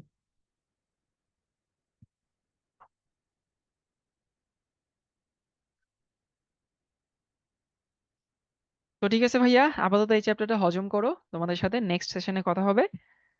ভালো থেকো সবাই। আল্লাহ হাফেজ সবাইকে। আর আশা করি তোমাদের পরিবেশ রসায়ন ভালো লাগছে। মানডেতে স্টার্ট করবো না? না, মানডেতে অবশ্যই স্টার্ট করবো না, কারণ সবাইকে তো একটা চ্যাপ্টার হজম করার সময় দিতে হয়। না না না, মানডেতে অর্গানিক শুরু করবো না, এটা নিয়ে নিশ্চিত থাকো। মানডেতে অর্গানিক শুরু করলে কান্নাকাটি শুরু হয়ে যাবে ভাই, লিটারালি কান্নাকাটি শুরু হয়ে যাবে ভাই, এটা চ্যাপ্টার শেষ করলেন, একটু সময় দেন পড়ি। তো ওই দিন হচ্ছে দেখি কি করা যায়, তোমাদেরকে সব জানাই দেবো আর কি। হ্যাঁ, এক্সাম 2টা আগে নিয়ে নেবো, এটাই হচ্ছে প্ল্যান।